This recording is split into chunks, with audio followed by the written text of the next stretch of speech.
members participating remotely? Hearing none, we will proceed. I'll now recognize myself for an opening statement. We're so glad that Chair Pappas could join us today for today's hearing, as he was one of the original requesters of the investigation we will be discussing today. It takes real courage to come forward to speak about military sexual trauma, or MST, how it has impacted your life. For many, the process of filing a claim for conditions related to MST leads to further emotional distress, so we are grateful for everyone who is participating today. It is essential that the Department of Veterans Affairs does everything they can to support these men and women during this process. We are alarmed by the VA Oig report that came out this summer. When the VA switched to centralized processing in an effort to reduce the backlog, one of the unfortunate decisions made by the VA was the elimination of the specialized lanes that have been created for complex cases such as MST. While reducing the backlog is of utmost importance, it should not take precedence over policies and procedures for processing claims which impact the quality of the decision.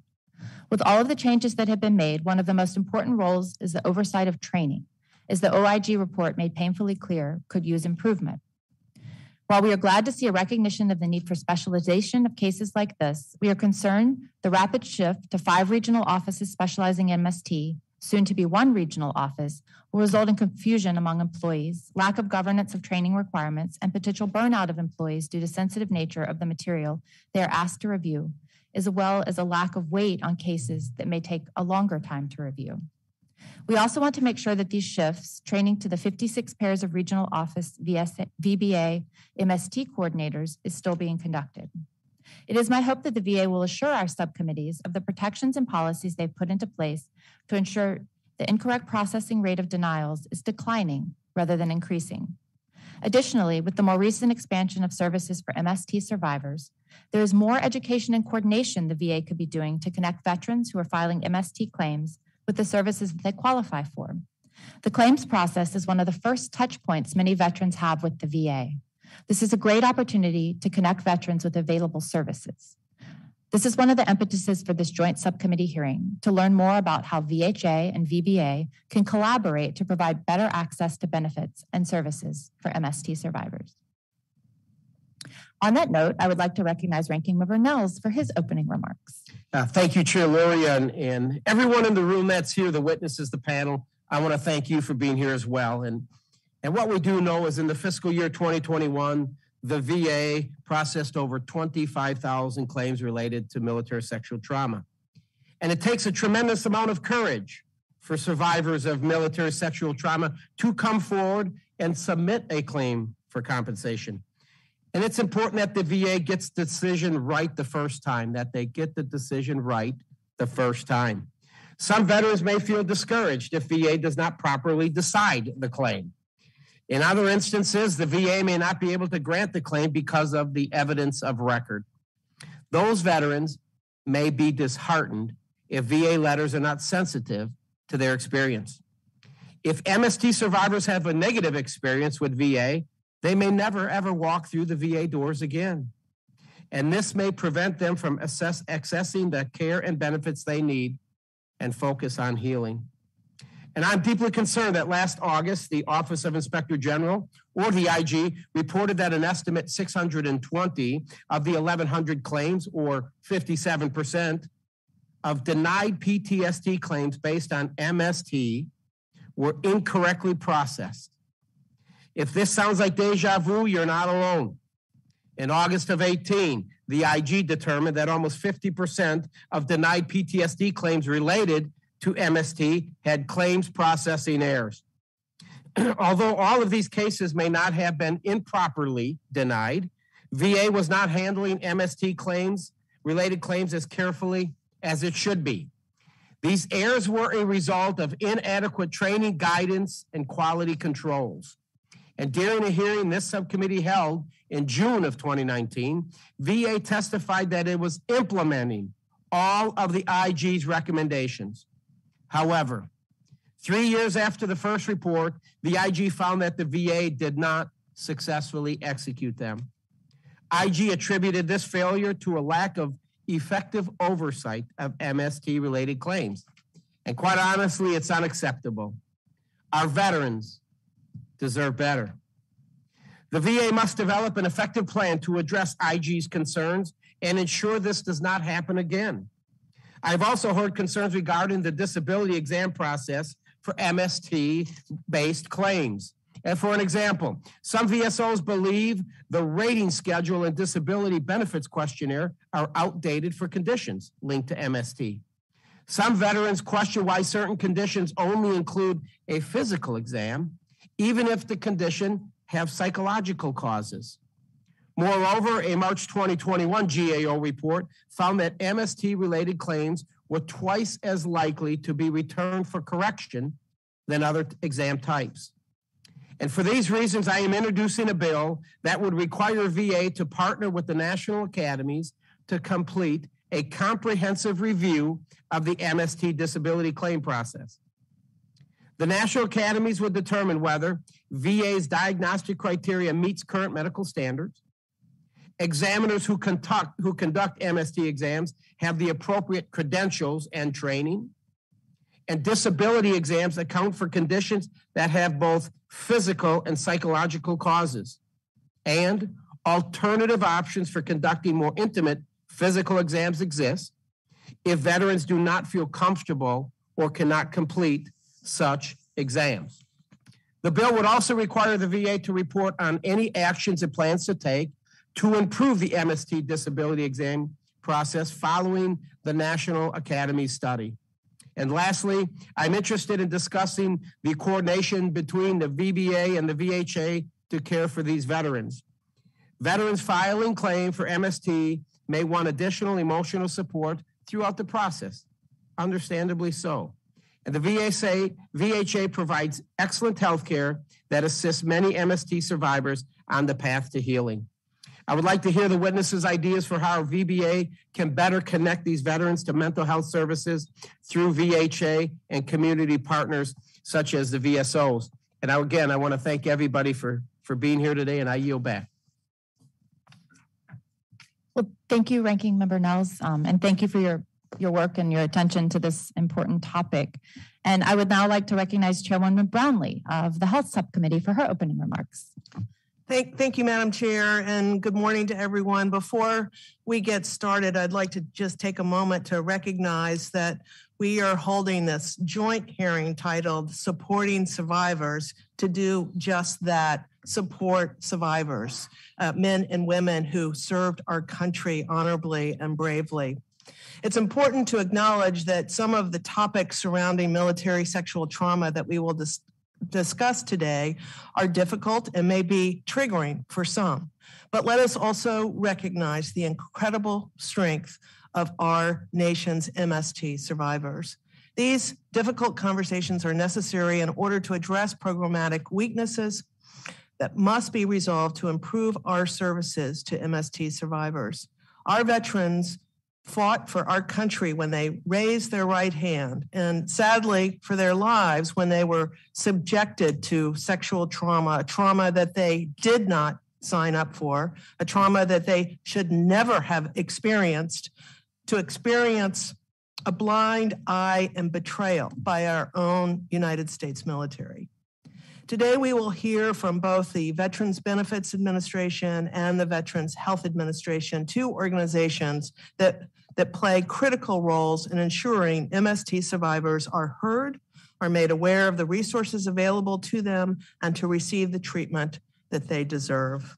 While each plays a separate role in this process, one administering claims and the other in the administration of healthcare, these two organizations must effectively communicate and work together seamlessly to provide the very best support of our veterans, both men and women, but in the majority of cases, our women veterans. Just 3 months ago, VA's Office of Inspector General published a report that revealed, among many, that 57% of military sexual trauma claims VBA processed and denied during the first quarter of fiscal year 2020 had not been processed correctly. This was an 8% jump from the 49% error rate OIG detected in its 2018 review of the denied MST claims. VA OIG also identified wide variations in the timing, training, and resources available to VBA's MST outreach coordinators, who serve as designated and critical points of contact for veterans with MST claims. In response to a request from Mr. Pappas and myself, the OIG issued a second report in August of 2021 about VHA's role in caring for MST survivors. In the report, OIG surveyed VHA's MST coordinators, who are responsible for providing support and outreach to veterans who have experienced MST and assisting in educating facility level staff about screening and treatment for MST survivors. OIG found that 39% of VHA's MST coordinators reported that they did not have adequate resources to fulfill their responsibilities. Specifically, they lacked protected administrative time and support staff and reported inadequate funding for outreach materials, education efforts, and special projects. In addition to these concerning findings from the VA OIG, I expect that today's hearing will also examine the lack of communication needed between VBA and VHA to better serve our veterans and to ensure that MST survivors don't have to power through the traumatization of telling their stories over and over again. We need to see more warm handoffs between two administrations, particularly when VHA providers encounter veterans who've experienced MST. They can help refer these veterans to VBA to file claims, and vice versa. When VBA begins the processing of disability ratings to veterans that have experienced MST, they can inform them that they can access and how to access VHA treatment immediately. While both organizations have taken steps to improve their respective services for MST survivors, the two August 2021 OIG reports clearly show that there is plenty of room for improvement, and it is our duty in Congress to ensure that our veterans who are MST survivors can get the quality care and services they deserve. With that, thank you, Madam Chair, and I yield back. Thank you, Chairwoman Brownlee, and really pleased that we're able to bring our two subcommittees together today to have this important hearing. And I will now recognize Representative Miller Meeks, who will be standing in as the ranking member for the Health Subcommittee until General Bergman is able to join us. So Representative Miller Meeks, you are recognized for 5 minutes. Thank you, Chairwoman Loria. General Bergman, the ranking member of the Health Subcommittee, had another commitment this morning and will be joining shortly. As a 24-year military veteran and as a physician, I'm humbled to open this hearing on his behalf. There have been multiple opening statements made already this morning, so I will try to keep mine brief. I associate myself with the comments made by my colleagues about the scourge that is military sexual trauma. For one service member to inflict such suffering on another is antithetical to the oath that every service member takes. It is appalling, unacceptable, and cannot be tolerated. We are here to discuss what more VA can do to secure swift and effective care and benefits for veterans who have experienced MST. VA estimates that approximately 1 in 3 veteran women and 1 in 50 veteran men have experienced MST. The VA healthcare system must be equipped to provide timely, high-quality care to each of those veterans and to other MST survivors that the VA is charged with caring for, including those on active duty.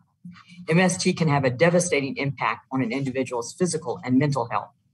MST can also uniquely be difficult for many survivors to seek help due to the sensitivity of the trauma itself and the stigma and shame that sadly still surrounds sexual harassment and assault.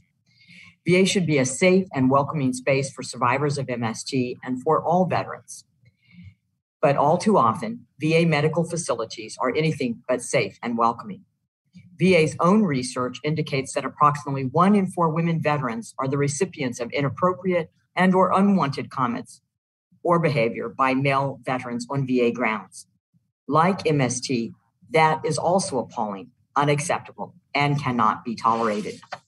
It also underscores the need to ensure that VA has a robust community care network to shoulder the burden of care, not only in the event that the VA cannot provide an appointment within the Mission Act access standards or other eligibility criteria, but also in the event that a veteran doesn't feel safe seeking care within VA's walls. That is something I hear frequently from fellow veterans, particularly those who experienced MST, and that alone should be sufficient reason to refer an individual to the community. Providing care to a veteran in need is vastly more important than where that care occurs. I don't want any veteran to decide not to seek care at all because they don't feel safe at the VA. And I hope to discuss that more this morning. Finally, I want to note how much I appreciate the joint focus of this hearing and the opportunity to discuss this important topic with not just the Subcommittee on Health, but also with our colleagues on the Subcommittee on Disability Assistance and Memorial Affairs. Military service doesn't occur in a stovepipe, and neither should the system of care and benefits that greet service members when they leave the military and become veterans. Care and compensation should work hand in hand if our true goal is to help veterans get well. That requires the Veterans Health Administration and the Veterans Benefit Administration to work hand in hand as well, which we know is far from the current reality. We must fix that, and to that end, I hope today's joint hearing is the first of many to come. I am grateful to our witnesses for being here, and with that, I yield back. Thank you, Dr. Miller-Meeks. We will now move to our panels. We have two panels for today's hearing. On the first panel, we have Ms. Beth Murphy, Executive Director of Compensation Services at the Veterans Benefits Administration, who will deliver the agency's testimony, and thanks for joining us again before our committee. She's also accompanied by Ms. Cheryl Rawls, Executive Director of Outreach, Transition, and Economic Development at the Veterans Benefits Administration. And thank you, Ms. Rawls, for being here today. They're also joined by Dr. Marsden McGuire, Director of the Continuum of Care and General Health and Suicide Prevention at the Veterans Health Administration. Also here today is the U.S. Department of Veterans Affairs Inspector General Michael Missel. I will start with Ms. Murphy and recognize you for 5 minutes for a statement. Good morning, Chair Loria and Chair Brownlee, also Ranking Member Nels and Bergman. Thank you for introducing us, and we appreciate the invitation to speak today on the important topic of VA support for survivors of military sexual trauma. VA is committed to supporting veterans suffering from chronic mental health conditions and other disabilities due to MST, and to helping these survivors get healthcare services and benefits for their MST-related mental and physical health disabilities. In efforts to continuously improve service to veterans, VBA made several changes recently to improve MST-related claims are processed and decided correctly. These include revising internal procedural guidance and training, consolidating MST claims to specially trained processors, and expanding outreach. And VBA has established an Office of Review, Compliance, and Accountability via a working group focused on comprehensive assessments of VBA processes and improvements, and targeting consistency in claims processing and, importantly, sustainability of corrective actions. VBA has enhanced its training materials for MST-related processing. MST processors are required to complete an expanded foundational course on claims development and rating procedures and annual refresher training. In fiscal years 20 and 21, VBA also conducted national training symposiums for a broad number of MST outreach coordinators and processors with assistance from VHA. I do want to point out that VHA mental health and primary care providers are also required to complete mandatory training on MST that prepares them to furnish trauma-sensitive services. Not only that, but VA also requires certification training for all clinicians, both in VHA and under VBA contract, who conduct disability exams for MST-related issues. As a result of the changes VBA has made over the last several years, claims data reflects a steady and dramatic increase in the percentage of MST-related claims that have been granted. In fiscal year 2018, it was 57%. And in FY21, on more than 23,000 completed MST claims, it was 74%. VA is delivering benefits and healthcare services to MST survivors, and I encourage those who may be impacted to file a claim or seek assistance. which is why VA's outreach efforts are important, especially to individuals affected by MST. VA conducts recurring targeted outreach with briefings to inform, educate, and empower individuals to access VA benefits, health care, and resources. This includes during transition assistance program briefings for transitioning service members. Every VBA regional office has Mst Coordinators, male and female, specially trained to assist veteran survivors with the claims process and to collaborate with VHA and other stakeholders. Every VHA healthcare system has a VHA Mst Coordinator as well. VHA promotes engagement into care and works to increase awareness of MST-related services. VHA has a range of initiatives to ensure both clinical and frontline staff are prepared to assist survivors. For example, the Military Sexual Trauma Consultation Program is available to any VHA staff member or provider who has questions. VHA and VBA coordinators collaborate routinely with a focus on bi-directional, warm handoffs to assist those who have experienced MST. In conclusion, it is critical for VA to ensure compassionate and sensitive interactions with MST survivors, and it is a top priority to provide those eligible with necessary MST-related benefits and services. To that end, VA staff have the knowledge, skills, and resources they need to provide streamlined access to specialized veteran-centric care. There is strong commitment across VA to sustain and continue to enhance MST-related support and outreach.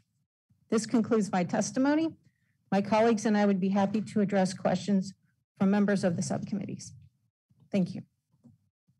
Thank you, Ms. Murphy. I will now recognize Mr. Missel for 5 minutes. Thank you. Chairs Luria and Brownlee, Ranking Member Nels and Bergman, and members of the subcommittees.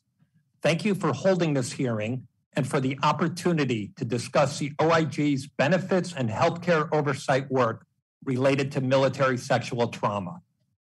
As we come together today, our thoughts are with all of those veterans who suffered sexual assaults or harassment during their military service. We also think of their loved ones who have seen the effects firsthand. VA has been working to improve the processes for disability compensation benefits and the delivery of healthcare treatment for those who have experienced MST. Although well-intentioned, VA's efforts for improvement are not complete. VA can and must do better. Because MST can affect veterans' mental and physical health, work, relationships, and other aspects of their everyday life, it is imperative that VA provide veterans who have suffered MST with the full benefits and services they are due. They must do so effectively, timely, and with compassion. Failure to meet these objectives can further traumatize vulnerable veterans and cause disengagement and serious harm. The OIG has published 5 MST-related oversight reports since 2010, both benefits audits and healthcare inspections. Each of these reports identified deficiencies and had recommendations for corrective actions that would help VA improve its responses. 2 themes emerged from these past efforts. First, benefits claim processing often ignores some of the very procedures that VA has set up for quality assurance. Proper processing is critical as it drives accuracy. Second, failures in governance have contributed to VA not fully implementing recommendations and healthcare program support that would improve outcomes for veterans seeking care or benefits for MST. To provide specifics about my office's concerns, I would like to highlight the findings from 3 of our more recent reports. In 2018, we published a benefits audit that found about half of denied MST-related claims were not processed consistent with VBA policy. VBA concurred at that time with all 6 OIG recommendations. Given the gravity of this issue and concerns we had while assessing VA's efforts to close these recommendations, we conducted a follow-up audit to determine whether VA's performance had improved. On August 5th, 2021, we published the finding of that audit, and unfortunately, there was not an improvement in processing properly denied MST-related claims. As a result, VBA lacks assurance that qualified veterans are in fact receiving the benefits for which they qualify. This occurred primarily due to governance, communications, and oversight failures among various offices within VBA that had a role in implementing our prior audit's recommendations. Following a request from Chairwoman Brownlee and Chairman Pappas, the OIG conducted a healthcare inspection of select activities and challenges of VHA's MST coordinators that resulted in the third most recent OIG report. The OIG generally found that MST coordinators had a sincere commitment to the role, were thoughtful about the challenges, and were enthusiastic about serving in the position. However, they often lack the support and resources needed to be successful. Many of the MST coordinators interviewed said they did not have enough time to fulfill all of the responsibilities of their role. A number of them said that other clinical duties interfered with the time needed to complete their MST-related responsibilities. Moreover, some of the MST coordinators said that they did not have adequate resources to fulfill their MST administrative-related responsibilities. These included lack of funding and program materials for outreach, education, and special projects. It is critical that VA ensures that veterans who experience MST receive the full benefits and healthcare services that they are due. The OIG will continue to follow VA's progress to implement both the letter and spirit of the outstanding recommendations and will conduct additional work as necessary. Thank you for your attention, and I would be happy to answer any questions that you may have. Thank you, Mr. Missel. We'll now move to questioning, and I'll first recognize myself for 5 minutes for questions. I'll start with Ms. Murphy. I noted in the VA's written testimony that you mentioned ORCA, the Office of Review of Compliance and Accountability. Can you tell me when you expect this office to be set up and running, who and what offices will be involved, and how they'll be holding people accountable who do not follow procedures? ORCA is a new endeavor for us in VBA. What we had seen in the past is what has been mentioned. Multiple offices having responsibilities and input and roles, but then some miscommunication, lack of synergy in actual execution. So what Mr. Clark, our Deputy Undersecretary for Field Operations, and we are the executive champions in standing up ORCA. It's a different direction than we've had before. At this point, we anticipate that ORCA will be up underneath Mr. Clark in Field Operations as really a compliance and accountability arm to work with the field.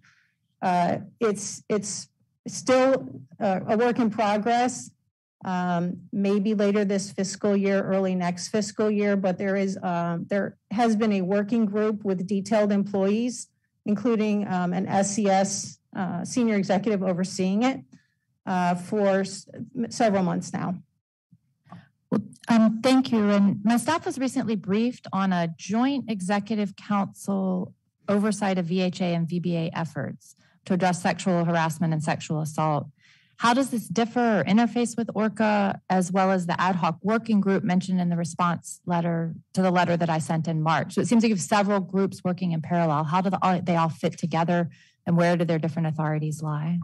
I would say that it's a demonstration of VA's broad commitment at many levels to help and assist MST survivors. So ORCA is within VBA, and it's with Field Operations. So it is primarily focused on claims processing, implementing improved processes, following up and checking, working with the regional offices. But it's across all types of claims. MST has been its first focus, but it will be implementing process improvement and accountability broadly across claims processing. Whereas the Joint Executive Committee, which is co-chaired by the Deputy Secretary and a counterpart on DoD, this is a bigger picture VA effort that spans across MST-related services. So that broader effort, is it just VBA or VBA and VHA? It's at together? the VA level. So VBA, VHA working with Department of Defense. So do you have a plan or a roadmap of or goals that have been established by this working group so that we can try to understand, from where you are, where you're trying to go? Because one of the things we've heard the most, I think, and several of my colleagues referenced this in their remarks, is that, and especially Ms. Brownlee, that perhaps there's not enough coordination across VBA and VHA back and forth. Is that one of the focuses of this group? As far as the Joint Executive Committee subcouncil, that falls up under, we call the JAC, the Joint Executive Committee. They have milestones. There are quarterly meetings between the DoD and the VA co-chairs. So yes, they have a charter. They have deliverables. I believe at this point they are primarily focused on implementation of Deborah Sampson Act elements. Okay, thank you. Would love the opportunity at a future date to discuss more their work and their goals and accomplishments. In the time remaining, I just wanted to touch again on 2 days ago, our subcommittee was provided with a document called Military Sexual Trauma Path Forward. Is that related to these other organizations within the VA that you discussed, and who will be the governing body to ensure the recommendations in this are implemented and followed? And there's also a mention of a journey map in progress being created within this. When can we expect to see that? That work group was requested by our secretary, Secretary McDonough. And again, it is a broad view across all administrations, not just VBA or VHA, not just focus on claims processing, for example. There were a number of recommendations from the working group that has just been published and approved. And it does include a governance structure. I think that is to be determined. The implementation team will work through that execution. The journey map is something that we've had success with in other venues, working with our Veterans Experience Office at the department. Journey map really looks at the process, not from like the bureaucratic side of the government, but from the perspective of the individual. Well, thank you. Just in summary, it seems like there's no shortage of efforts. One of my concerns is that all of these are synchronized, they're not duplicating efforts, and that ultimately the goal is to best serve the veteran. So would look forward to some continuing updates on how these groups are working together and what they're accomplishing. And since I went over, I'll recognize my ranking member Nels for 6 minutes. Very well. First question is the Inspector General Musil. If you were to give the VA a grade, the A, B, C, D, F, on whether the VBA is following its process regarding MST related claims, what would it be? What would be the grade? And then why? It's really hard to give them a grade because all we looked at were the denied claims. We didn't look at everything, and we focused in on the process. But I would say whatever grade, it would not be a great grade because we found so many issues. And what was particularly disturbing is we had our 2018 audit in which we identified a variety of processing issues. We detailed them for VBA in the report. We put together recommendations that we believed were going to address them. And then when we were in the process of assessing their response to the recommendations, we had concerns that they weren't doing them correctly. And that's what caused us to do the second review, second audit of VBA processing. And in that second audit, we found that they failed in properly implementing each of the 6 recommendations. Thank you. And Ms. Murphy, according to that August 2021 OIG report, VA agreed The VA agreed to provide a comprehensive plan for implementing both the 2018 and the 2021 report recommendations by August 31st of 2021, a few months back. The OIG reports that it has not received VA's plan. So my question is when will the VA provide this information? Thank you, sir.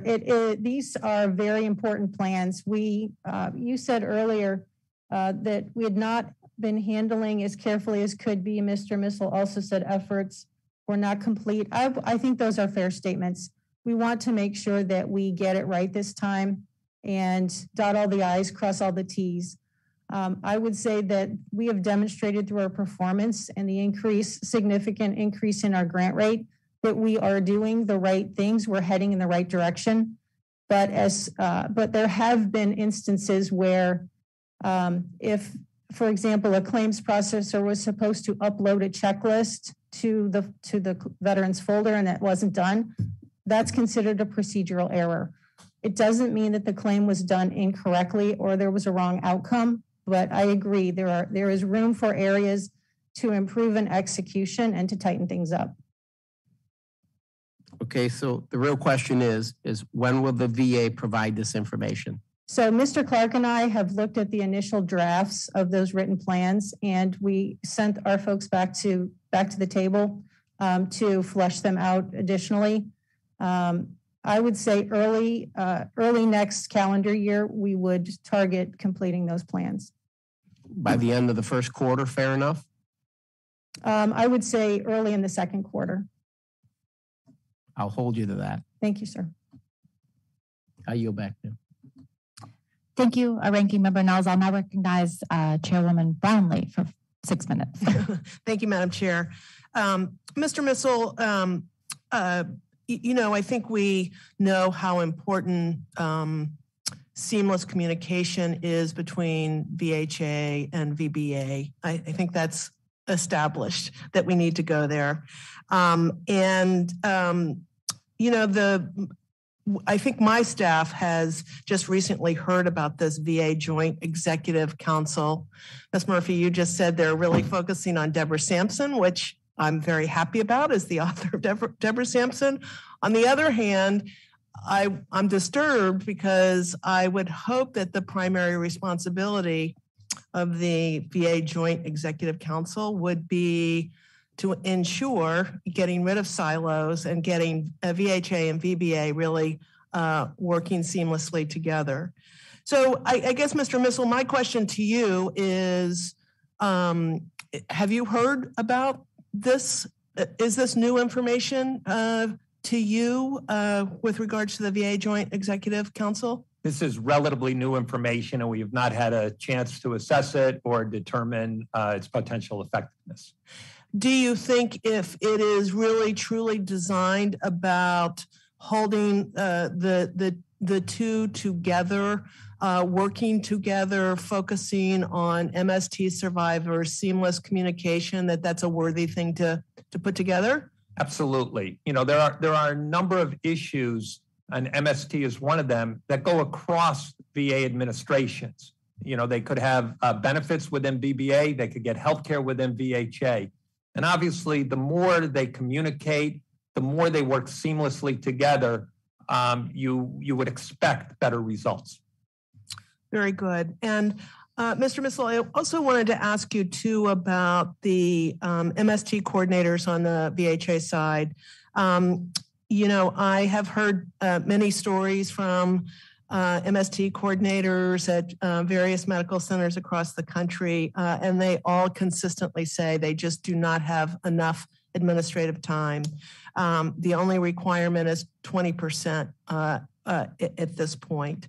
You also say that in your report, OIG recommends that VHA leaders determine meaningful guidance for dedicating coordinators' time in various VA medical centers. And you're saying that because it's the VA medical center's budget that determines how much more time, other than 20%, an MST coordinator would have to do his or her work. So you don't quite get to a recommendation of it should be mandated that they have more time, but would you agree that moving forward with a stronger mandate to expand that time would be effective? I think it depends on each facility. And that's what we found when looking at the coordinator. Some of the coordinators we spoke to said they had adequate time to serve their responsibilities. The problem was we found many others that didn't have adequate time and didn't get the resources they needed. For instance, in one facility, the coordinator had 6,000 patients and was only able to spend about 30% of the coordinator's time on MST issues. And a coordinator's role is really critical because when somebody has MST, they're going to probably need a number of services from VHA. So it's multidisciplinary. So the coordinator really is orchestrating the care that a veteran who has experienced MST, is going to get. And if they don't have enough time, it's a problem. And I'll just add one other thing. In June of 2020, VHA issued an operational memo, which essentially said exactly what you did. Make sure they have enough time to do it. And 2 months later, when we conducted interviews, that's when we heard many of them said, we still don't have enough time despite this operational memo. And would you say the preponderance of MST coordinators don't have enough time? The ones we spoke to, the majority said, yes, they didn't have enough time. Very good. So I think the other thing about MST coordinators, beyond their sort of professional expertise, it's also about programmatic outreach. These are important roles that they have to fulfill. Not to mention that once they encounter an MST survivor, they need to spend as much time with that survivor as the survivor needs. And that might be a long time. And that means others aren't being attended to. So I just overall believe that, we need to really look at this, and medical centers, maybe they just need to be told, you need to look at your caseloads and adjust, that you can't just follow a 20% mandate. You have to really make that adjustment. So I will move on. Ms. Murphy, in response to the Inspector General's report, VA has told my staff that for most incorrectly processed claims, VA errors were procedural and didn't impact the overall outcome of rating decisions. Do you believe that that's true? Do you stand by that statement? I would mostly agree with that, yes. So then are you saying that 57% of the denials, MST denials, are accurate?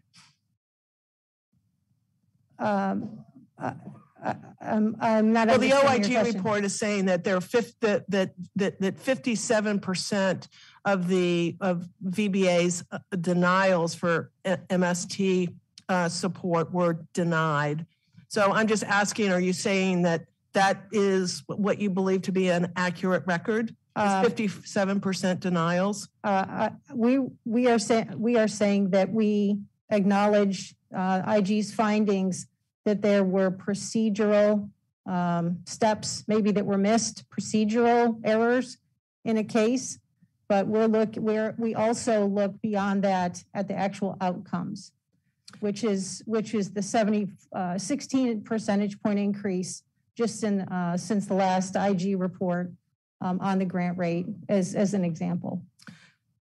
So I think it's important, to point out, and I'm sure that you know this, that the processes and procedures in place, quality control process and procedures are in place, and particularly are in place to protect the veterans' emotional well-being. And so can you speak to how VBA will ensure that these protocols are followed in the future? Yes, ma'am. I agree with you that the steps are important also as part of the way to get to the outcome. So I'm not arguing with that. There are some improvements. We've improved training. I think a big piece of this is the first step after the first report. We specialized to certain designated individuals that were trained in all of our 56 regional offices. The work then is routed, the oversight at the regional office to make sure folks are completing the training, second signature reviews are done. That's where we had some gaps. So what we have learned in the past is when we specialize work, it's best to be done in smaller number of places. So now rather than designated folks in all 56 offices, we've skinnied down right now to 5 regional offices, about 116 folks, on the way to 1 SES or regional office director being in charge of all of it. Thank you, Madam Chair. I yield back. Thank you, Representative Brownlee. And I understand Representative Miller-Meeks. Yes, you're back. Thank you so much, Representative Miller-Meeks. And I'm going to recognize you for 6 minutes, since a few of us also went over our time. Dr. Miller-Meeks, you are still muted. It's like I have a heavy finger and a lead foot. Thank you, Chairwoman Luria. Ms. Murphy, this question is for you. In the report, there was concern about the coordination between VAH and VBA, and in further coordinating, and how do you plan to further coordinate to provide support for veterans going through the MST claims process? I think it's an important topic. I'm going to ask my colleague, Ms. Rawls. Her office is heavily involved in working with the VBA outreach coordinators and with our outreach efforts in this part of the department. Thank you very much for the question. We currently are training quarterly our MST outreach coordinators at every regional office. As Ms. Murphy has mentioned, we've also implemented our outreach training symposiums that will include all of the coordinators and processors, making the distinction between the coordinators being at every regional office and the processors being consolidated to the 5 regional offices and eventually to the 1. And when we're going through that, we are continuing to reach out to VHA and include them in those training symposiums. Now, at the regional level, they are working across and coordinating with each outreach coordinator for every medical center within their catchment area. And so you have these integrated pieces at the local level for the regional offices and medical centers, as well as the national level. So we're continuing to strengthen those and ensure that those individuals are identified and that they have clear instructions and guidance on how to reach out and when to reach out. Thank you. Thank you. And Dr. McGuire, would you like to comment?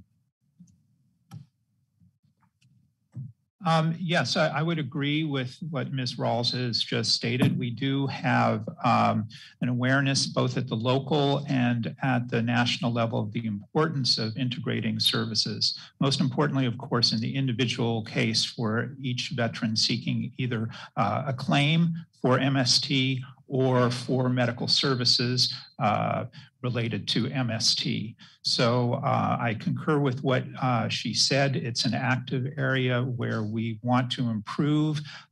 We know that there is an opportunity for service recovery when things don't go correctly. So the relationship at the field in real time between the MST coordinator on the VHA side and the MST outreach coordinators on the VBA side is critical and of mutual concern to both of us. Thank you. And Ms. Murphy, can you explain the timeline for the VA to update its decision notices to ensure that they are more sensitive to the experiences of MST survivors? And will you engage stakeholders in the revised language? I think this is ongoing work. This is also particularly a recommendation and an action item from what was mentioned earlier, the Secretary's work group to engage with VHA and our Veterans Experience Office from human-centered design standpoint to look at those communications and see whether there could be improvements to make them to really reach out in a more compassionate way to our MST survivors. And do you plan to engage stakeholders? We can add that to our list if it wasn't already on there. Yes, ma'am. Thank you so much. Chairwoman Luria, I yield back my time, and thank you to our panelists. Well, thank you, Dr. Miller-Meeks. I'll now call on Representative Pappas for 5 minutes. We'll go back to 5 minutes for everyone now that we've finished the chairs and ranking members of both subcommittees. Thank you very much, Madam Chair, for recognizing me, and thanks to both subcommittees for organizing this session today. I think this has been terrific. This is obviously a critically important issue because we know that, unfortunately, military sexual assault continues, and it is impacting individuals on a day-to-day basis. It's clear that many veterans need assistance to recover from the resulting physical and psychological trauma, and we know that VA has to do more to help. Now, the Inspector General's testimony, I think, shows a frustratingly bad situation for survivors of sexual assault. This represents an unacceptable disservice to our veterans. So, put simply, VA has incorrectly processed more than half of the denied military sexual trauma claims. And I don't know how any of us can find that acceptable. So, as it has been stated earlier by many of my colleagues, this is unacceptable. We've got to make sure that we are heeding the warnings of the IG and working with VA to make this problem better. I think the questions that have been asked by my colleagues earlier on both sides of the aisle have been important. And I recognize that VA has testified that it's moving quickly to fix the identified problems and implement IG recommendations, but this has got to remain priority until veterans have the confidence that the system is working as it should. So, Mr. Missel, maybe I could turn to you first for a question.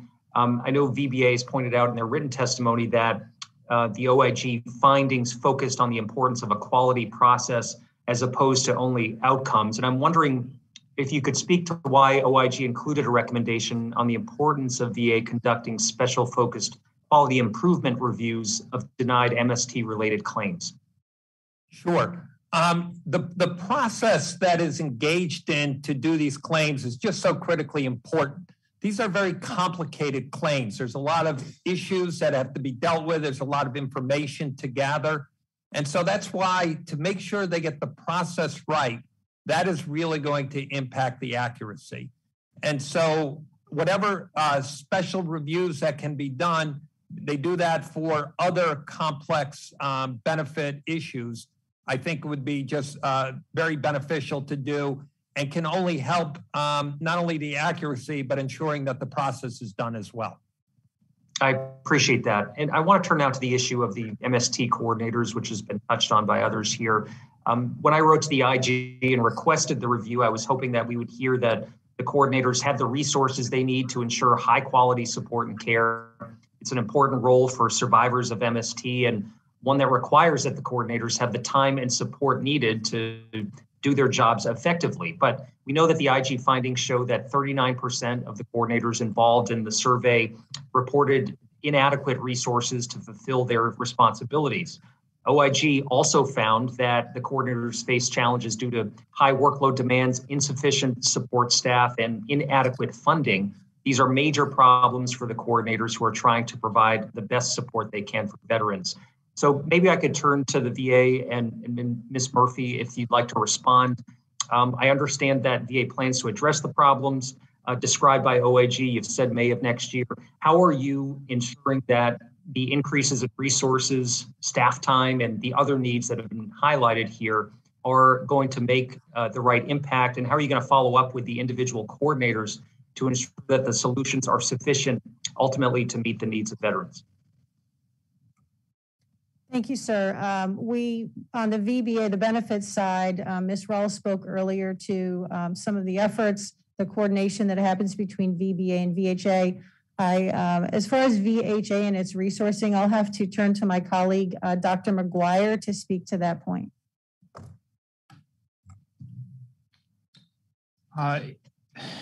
Yes, the question of adequate time for MST coordinators at the facility level is critical. The current recommendation of a minimum of 0.2 of an FTE goes back a number of years, and we know that the increase in MST-related claims and requests for MST-related healthcare have grown considerably. So that 0.2 FTE may be insufficient going forward. And I believe that the OIG report highlights that to some extent. The other issue is that Could I just ask you, because I only have a limited amount of time here, just on that issue, because that's so important.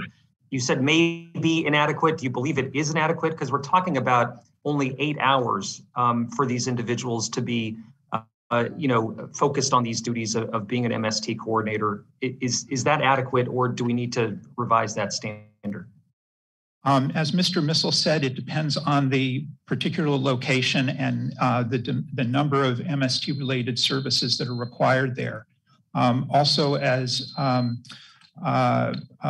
Chairwoman Brownlee mentioned before, time is critical. You have to spend time when a case comes to you for to your attention. You can't just say, sorry, time's up. And that's an unpredictable variable in all of this. So we need some way to build in flexibility beyond the 0.2 minimum where it's needed, either for the specific needs of the veteran seeking care or because of the sheer demand, because of the rising incidence of cases over time. Okay, appreciate that. My time's up, so I will yield back. Thank you, Madam Chair. Thank you, Mr. Pappas. I'm next going to call on Mr. Moore for 5 minutes, but I'll also go over the upcoming gavel list as we have 2 subcommittees and some people are in the room and some are virtual. So after Moore, it'll be Lamb, Elsie, Mervan, Ruiz, Frankel, and then General Bergman has requested to go last. So Mr. Moore, you're recognized for 5 minutes. Thank you, Madam Chair, and I want to thank all the witnesses for testifying today. I look forward to hearing from you all and to collaborating with the VA and the VSOs to address the issue of sexual trauma in the military. Military sexual trauma poses a great threat to the well-being of our veterans who have already sacrificed so much in service to this nation. And I've heard firsthand of heartbreaking instances. We must all work together to help develop a plan to address this issue. Inspector General, this is a question for you. I know the VA established a Tiger team to review the errors identified in the 2018 report. And y'all may have addressed some of this, but I've been on another committee, so I'm back and forth between this and AG. But I also understand that the VA has created an enterprise-wide governance body to oversee all MST-related services. Has the VA shared the details of this Tiger team and governance body with you? And do you believe that the results will improve the experiences for our veterans? We have not been given details of either one of those initiatives. Obviously, whatever additional attention can be brought to this issue, you would think it would help. And so we look forward to hearing more about it as we work with VBA in addressing the issues. Okay, thank you, sir. And Madam Chair, I'll yield back the balance of my time. Thank you, Representative Moore. I'll now recognize Representative Lamb for 5 minutes. Thank you, Madam Chair, and I appreciate the witnesses joining us today. I prosecuted a lot of cases like this when I was a judge advocate in the Marine Corps, and what I took away from it was that no 2 victims and the effects on those victims, none of those were the same. They were really different as it played out in each person's life, and the way they remembered what happened, the way it affected their memory, the degree of PTSD that they may have suffered, other manifestations of the trauma in their life. And,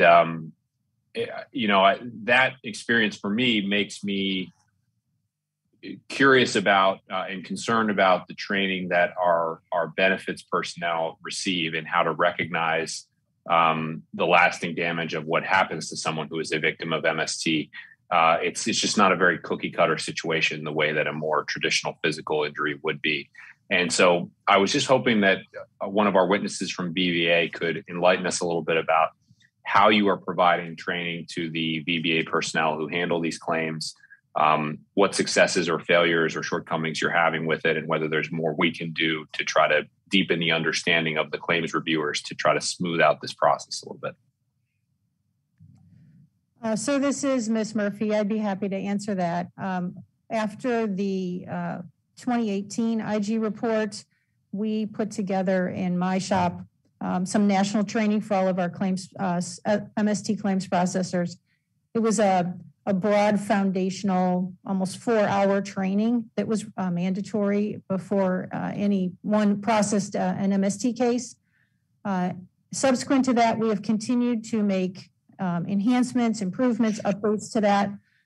In the last 2 fiscal years, we've also done annual training, refresher training based on trend analysis from that prior fiscal year.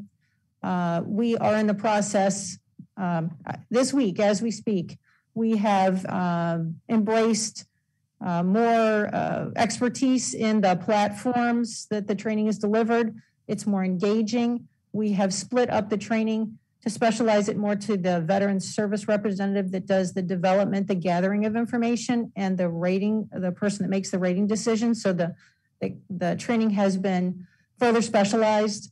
Also, there are testlets that test knowledge along the way, and we are also implementing this time a pass-fail aspect to this testing. So we think that's an important part of the accountability built into this training. Great, thank you. Within that training, do the raters get any exposure to actual victims of MST, sort of speaking in their own words, talking about how it affected them, or is it more delivered kind of from an expert perspective?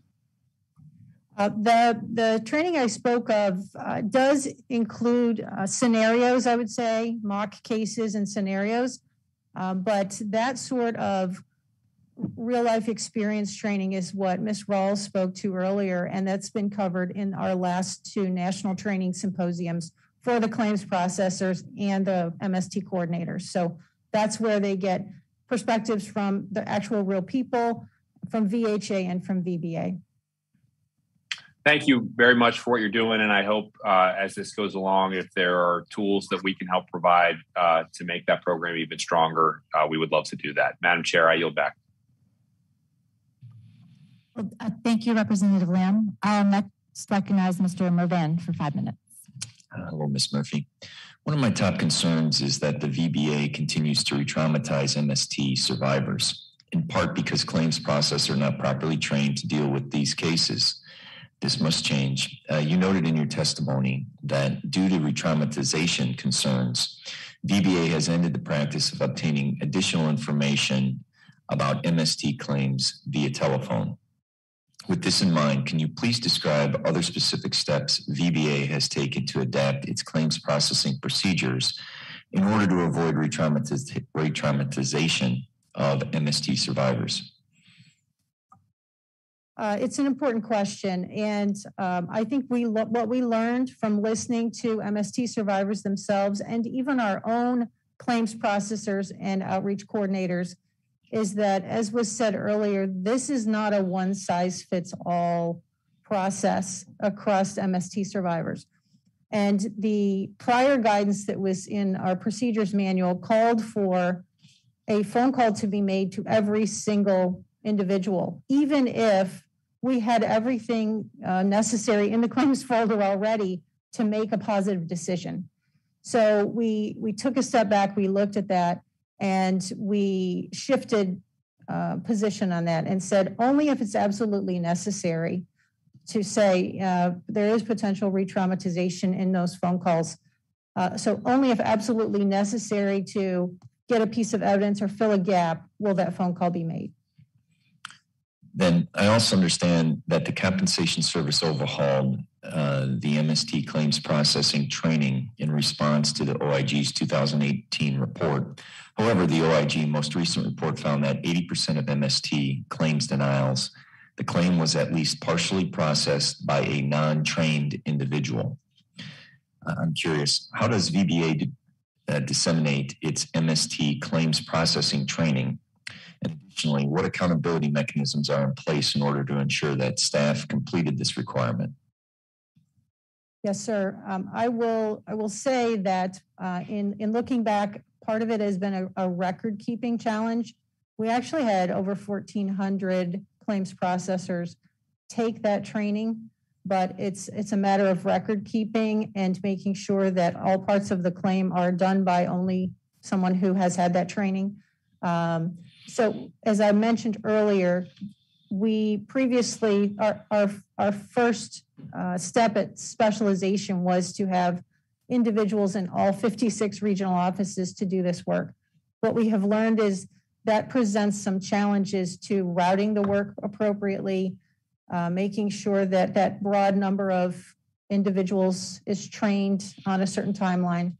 So we are going back to a model that has worked for us in the past on other things like radiation claims, for example, to centralize, specialize those to a small designated number of regional offices, a smaller group of folks, that it's, then we have more control over making sure that the training is completed at a certain time, the checks are done on those individuals, the second signatures are accomplished and documented. And I think that has been the challenge in many of these.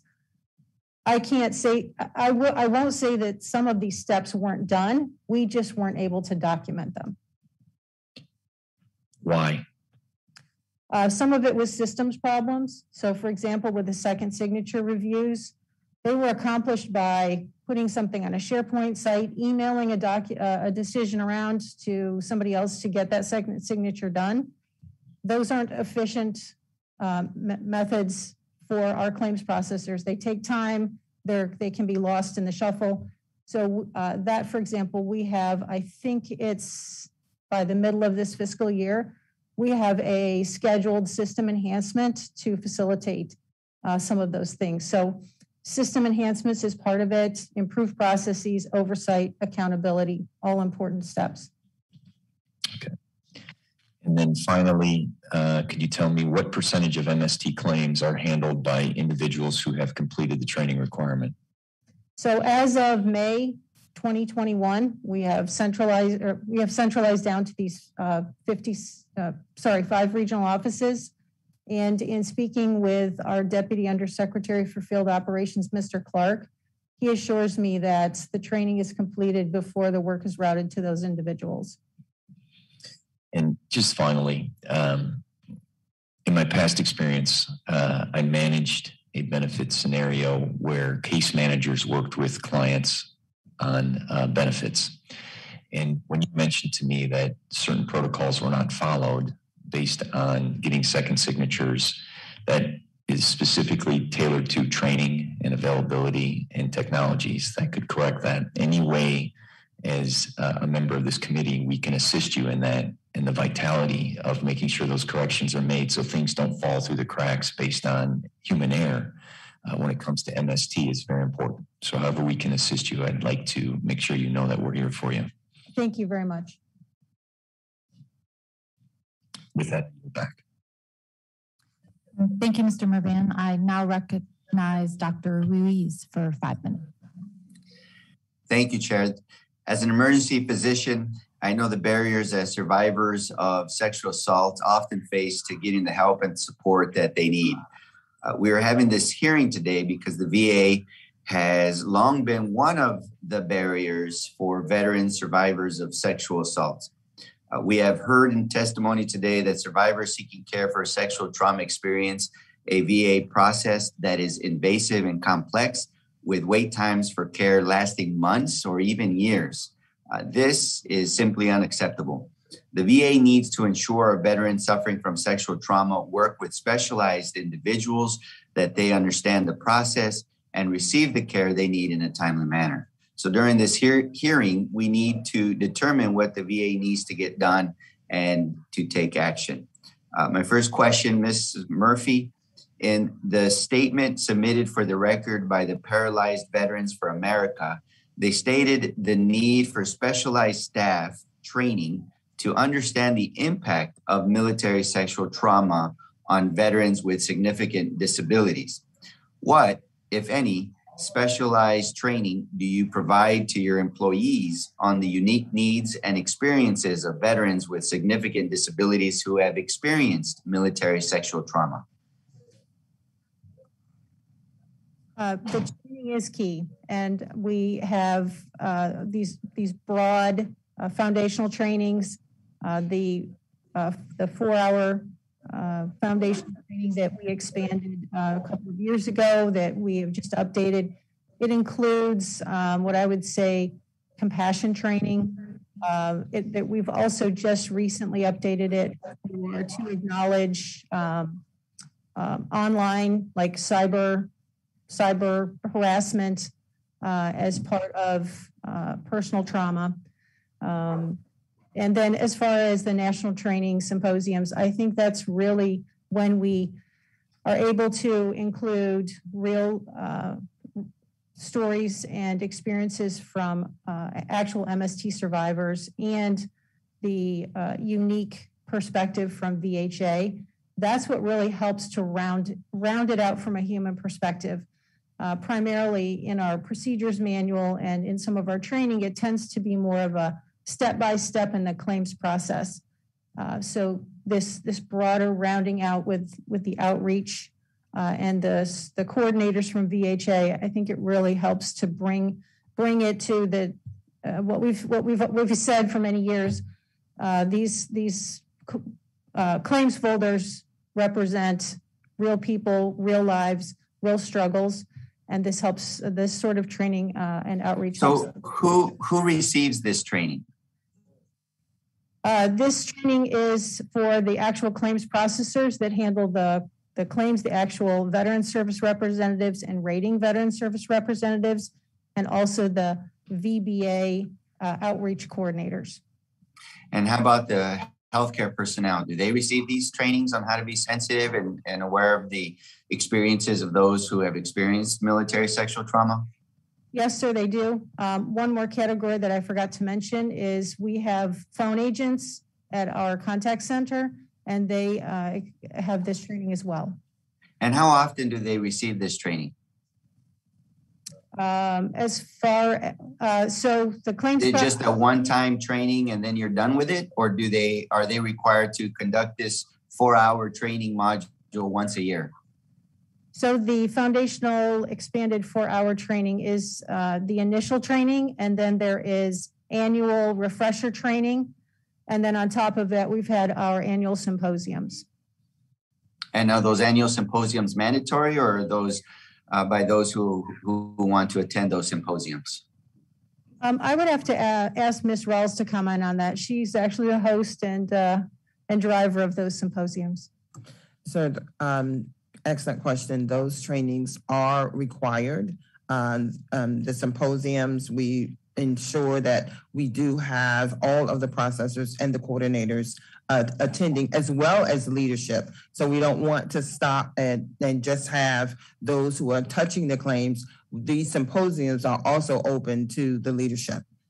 And do you also train them in survivor-centric language training, trauma-informed training, like how to be sensitive in your language and how to speak to this to survivors of military sexual trauma? Yes, sir. Trauma-informed training is a part of the symposium. We have put that in. In addition, we also train on burnout. And this goes across, as Ms. Murphy said, to our call center agents, as well as those who are out there talking to all of the survivors and to those who are processing. Thank you. Thank you.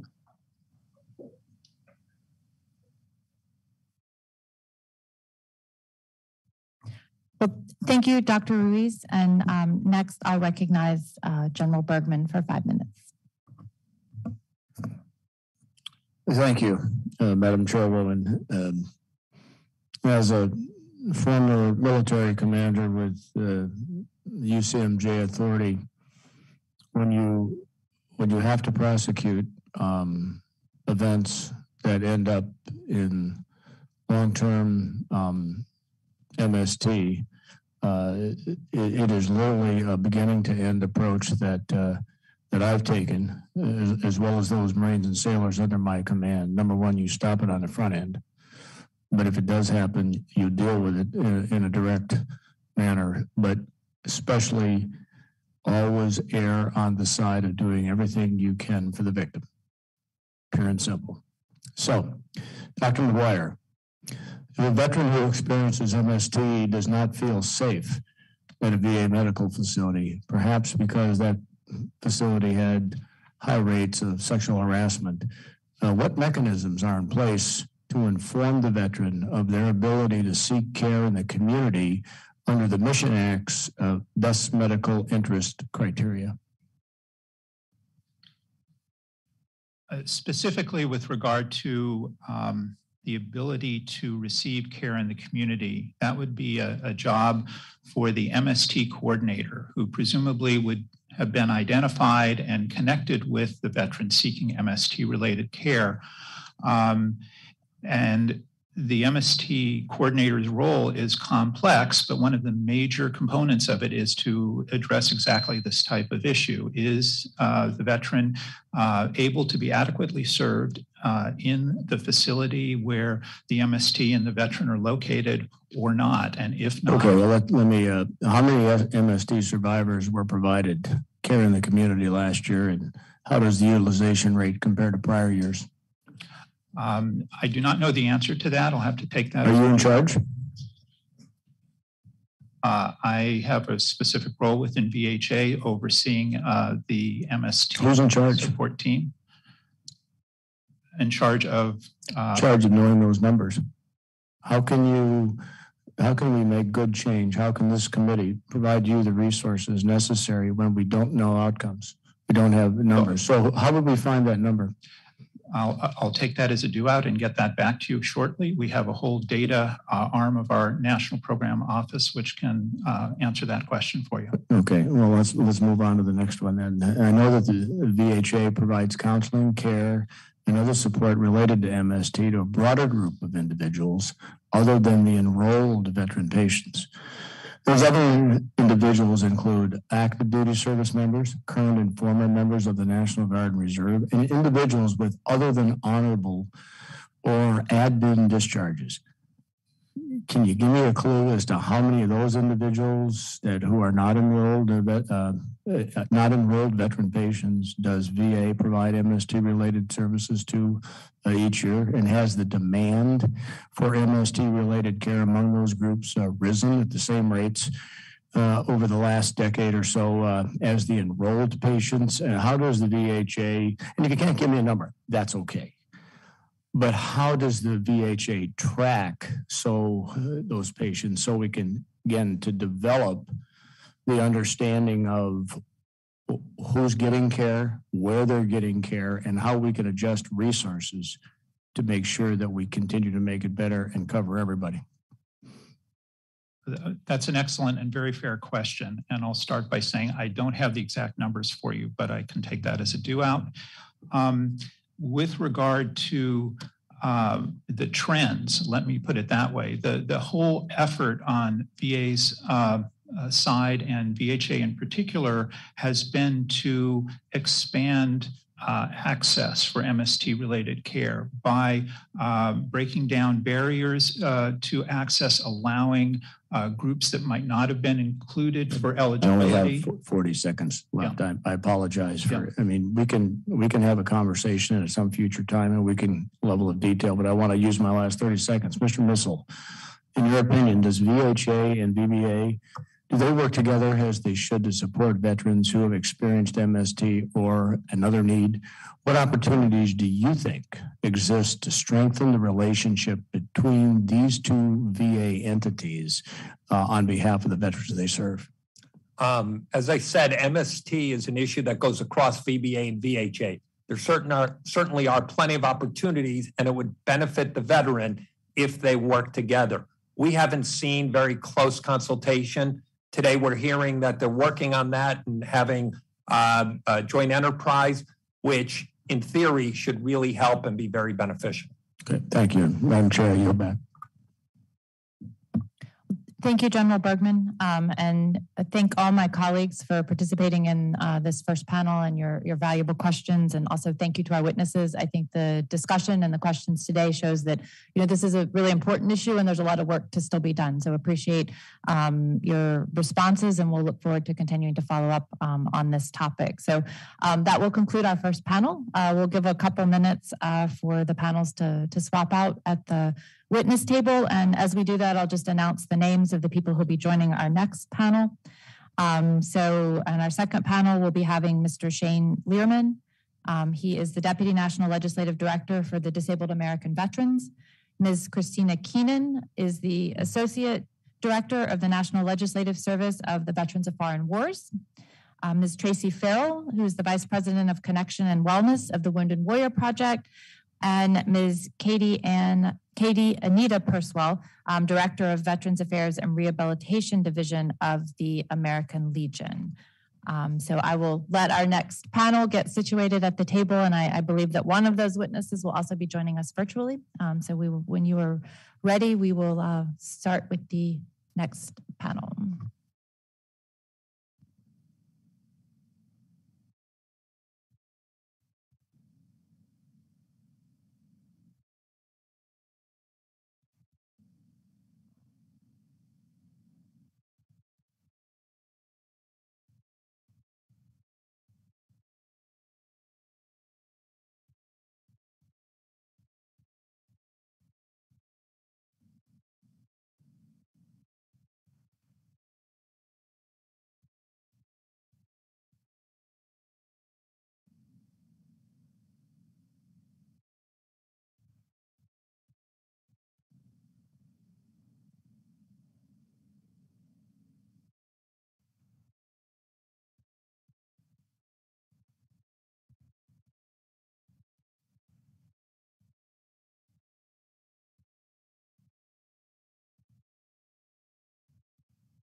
Well, it looks as though our second panel has gotten situated, and I also see Ms. Farrell joining us remotely. So I will kick off this panel by asking Mr. Learman to make a statement for 5 minutes. Thank you. Chairwoman Luria and Brownlee, ranking members Nels and Bergman, and members of both subcommittees. DAV is grateful for the opportunity to provide our observations and experience on VA's military sexual trauma programs. VA data from May reveals that about 1 in 3 women and 1 in 50 men report having experienced military sexual trauma. Given this alarming prevalence, we must ensure that VA is putting the best interest of veterans at the heart of VHA services and the VBA MST-related PTSD claims process, which for many survivors is often complex and painful experience. Recent feedback shows that once a referral is made to VHA Mst Coordinators, veterans are pleased with the immediate contact and discussion of VHA services. Many survivors are embracing telehealth services and its more direct access to healthcare. However, there are challenges. VHA Mst Coordinator is in great demand, which leads to coordinator burnout and a high turnover rate. The high turnover rate and the fact that this is often an ancillary duty rather than a full-time role is often cited as creating a lack of continuity that can impact the effective coordination of services. DAV recommends that VA consider a system for all VHA MST team members that includes an increase of resources, providers, and makes coordinators a full-time position. We are also concerned about the lack of a warm handoff between VHA and VBA coordinators and vice versa. MST survivors should not navigate these programs alone, especially the VBA MST-related PTSD claims process. Madam Chair, since 2010, there have been at least 4 VA OIG reports and 1 GAO report establishing that VBA struggles with the proper adjudication of MST-related PTSD claims. As was noted in the August 2021 VA OIG report, VBA failed to effectively implement previous OIG recommendations designed to improve the processing of MST claims. VBA leaders did not monitor compliance with required procedures for processing claims, leading to continuing deficiencies. In May of this year, VBA announced the centralization of all claims processing for MST-related PTSD claims to 5 specific VA regional offices. In addition, VBA has 2 mandatory training courses on MST-related claims processing, and they are requiring that all adjudicators making decisions be placed on a second signature. In other words, a review by a more experienced adjudicator, and will continue this review until they have individually demonstrated 90% or higher accuracy on 10 cases. While it may be too soon to determine the effectiveness of the centralization and the renewed focus on training and quality, DAV recently polled our national service officers across the country. Roughly 70% responded that they have not seen any improvement or decrease in the quality or the timeliness of MST-related PTSD claims. They also shared comments from several MST survivors, noting that VA examiners often lack empathy and compassion, and veterans feel re-traumatized by these exams. Additionally, survivors feel that VA's development letters are not just advising them of evidence requirements, but are actually telling them that they are lying about their assaults. DAV is gravely concerned over the quality and timeliness of these claims because as of November 8th, over 19,000 MST-related PTSD claims were pending on an average of over 187 days. This is greater than the 125 days pending, which VA considers as backlogged. Madam Chair, for more than 11 years, VBA has incorrectly processed too many of these MST claims. Simply put, VA must do better. DAV believes that HR 5666, the Service Members and Veterans Empowerment and Support Act of 2021, is a great place to start. It provides a much needed compilation of provisions that address many of the longstanding issues in DAV's recommendations. Madam Chair, the claims process for MST survivors should not and must not be so complex and painful. This concludes my testimony, and I look forward to any questions you and the subcommittee may have. Thank you, Mr. Learman. I will now recognize Ms. Keenan for 5 minutes. Chair Luria, Chairwoman Brownlee, Ranking Members Nails and Bergman, and members of the subcommittees, on behalf of the men and women of the Veterans of Foreign Wars of the United States and its auxiliary, thank you for the opportunity to provide our views on VA's military sexual trauma programs. The Department of Defense continues to report increases of sexual assaults year after year. Military sexual trauma, or MST, affects the physical and mental well-being of service members and the veteran community. Health issues like post-traumatic stress, anxiety, depression, and a host of physical conditions affect an individual's relationships, their employment, and their overall quality of life. It is imperative that the Department of Veterans Affairs provide support for MST survivors and deliver benefits and services with dignity and respect at the forefront. Feedback on MST claims from VFW's VA-accredited representatives from across the country indicates that there are several obstacles that veterans face throughout the claims process. A veteran's account of an MST incident alone is typically insufficient for a VA claim, leaving veterans feeling frustrated that their stories are not believed. VA recognizes that not all sexual trauma incidences are reported in service, and to address this reality have a list of markers or other signs which can indicate that an MST event occurred. These include statements from loved ones, hospital records, changes in behavior, disciplinary action, or substance abuse. In practice, though, claims, for example, for PTSD due to military sexual trauma, despite evidence of markers, and mental health treatment more often than not lead to denials. In comparison, claims for PTSD due to combat trauma are more easily granted, sometimes with only a statement from the veteran. The VFW recognizes that MST claims are complex, but more needs to be done to ensure that they are carefully and accurately processed by personnel with MST training. Veterans represented by the VFW have also given feedback about their mental health compensation and pension exams. From veterans, some veterans report positive experiences. One veteran explained that the examiner was compassionate and understanding, and that it was convenient to attend the exam via video teleconference. However, we've also heard common complaints that the exams are very brief, sometimes only 15 minutes. Some say the examiners did not understand military culture. For example, one veteran reported that the examiner asked, quote, "Well, why didn't you sleep in the girl tent?" unquote.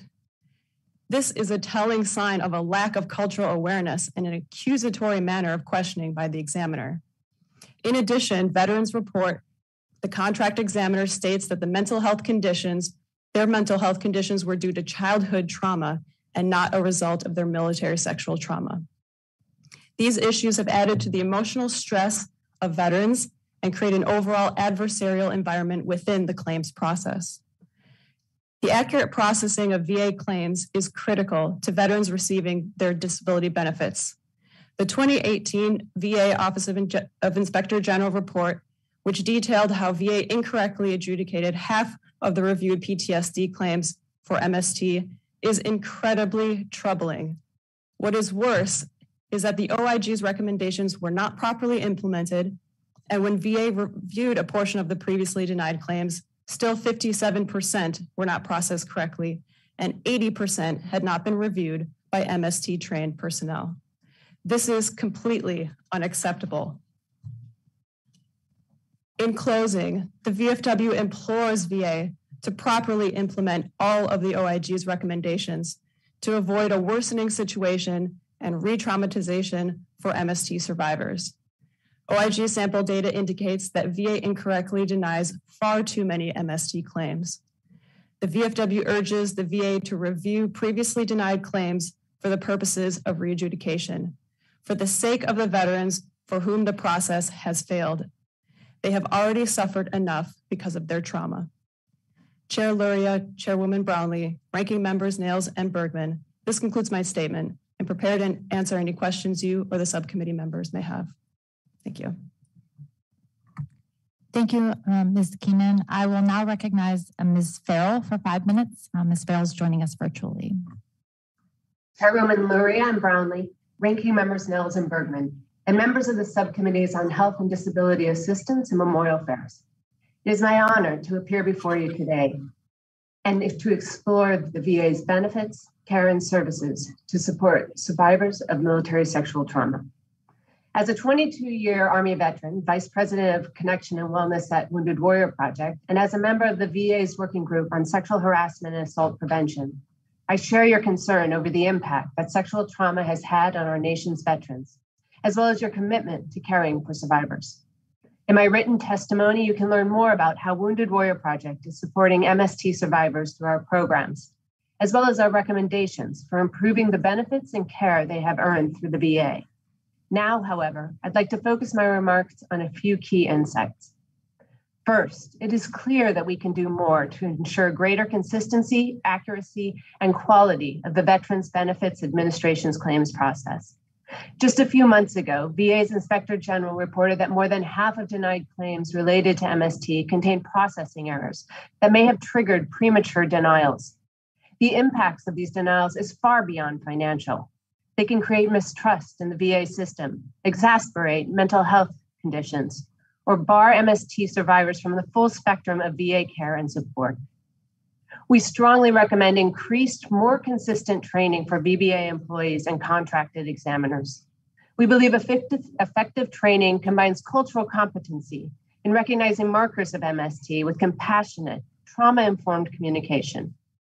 As VA continues to increase its reliance on third-party contractors for these examinations and work its way out of a significant claims backlog, now is the time to thoroughly review MST training materials and current methods for ongoing communication with claims processors to ensure all VBA stakeholders are utilizing the most up-to-date policy guidance and trauma-sensitive practices.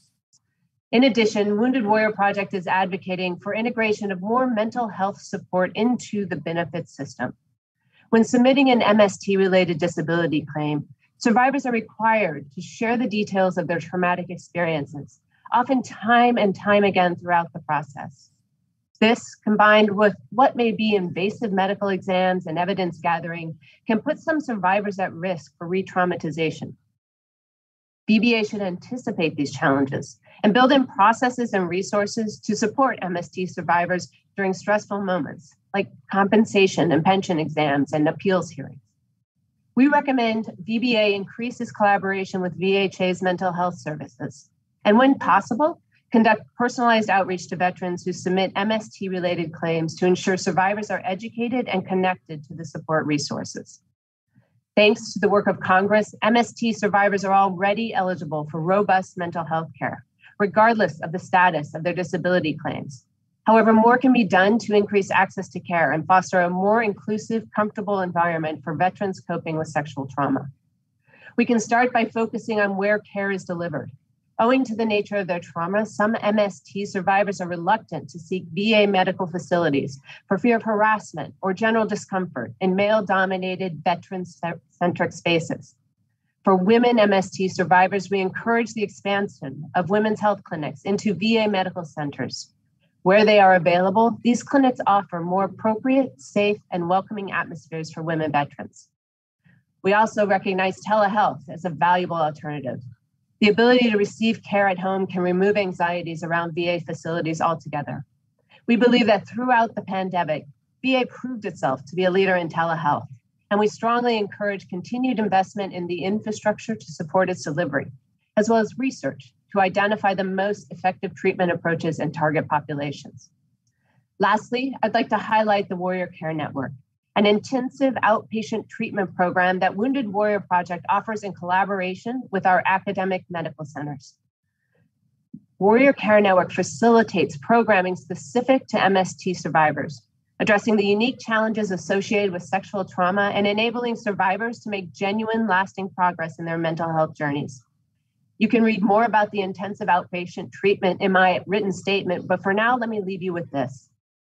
The true power of Warrior Care Network is its holistic model. We leverage peer connection, family support, complementary alternative therapies, and a robust aftercare to provide a truly integrated, effective approach to MST and related mental health conditions. I look forward to sharing with you the best practices and lessons learned from Warrior Care Network as Congress looks to expand access to care for MST survivors.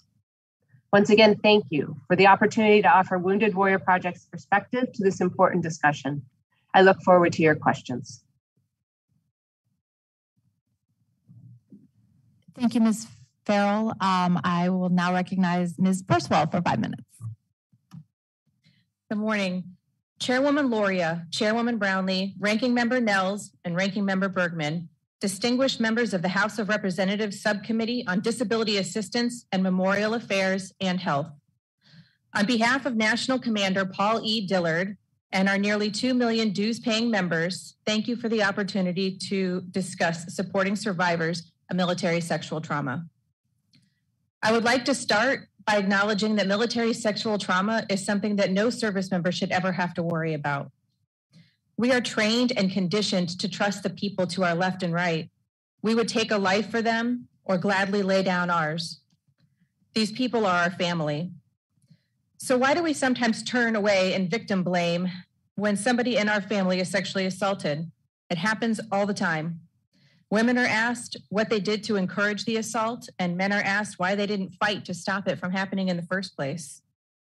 We just lost trust in our family. When we leave service, we look to VA to help care and support for us. We ask VA to be our family.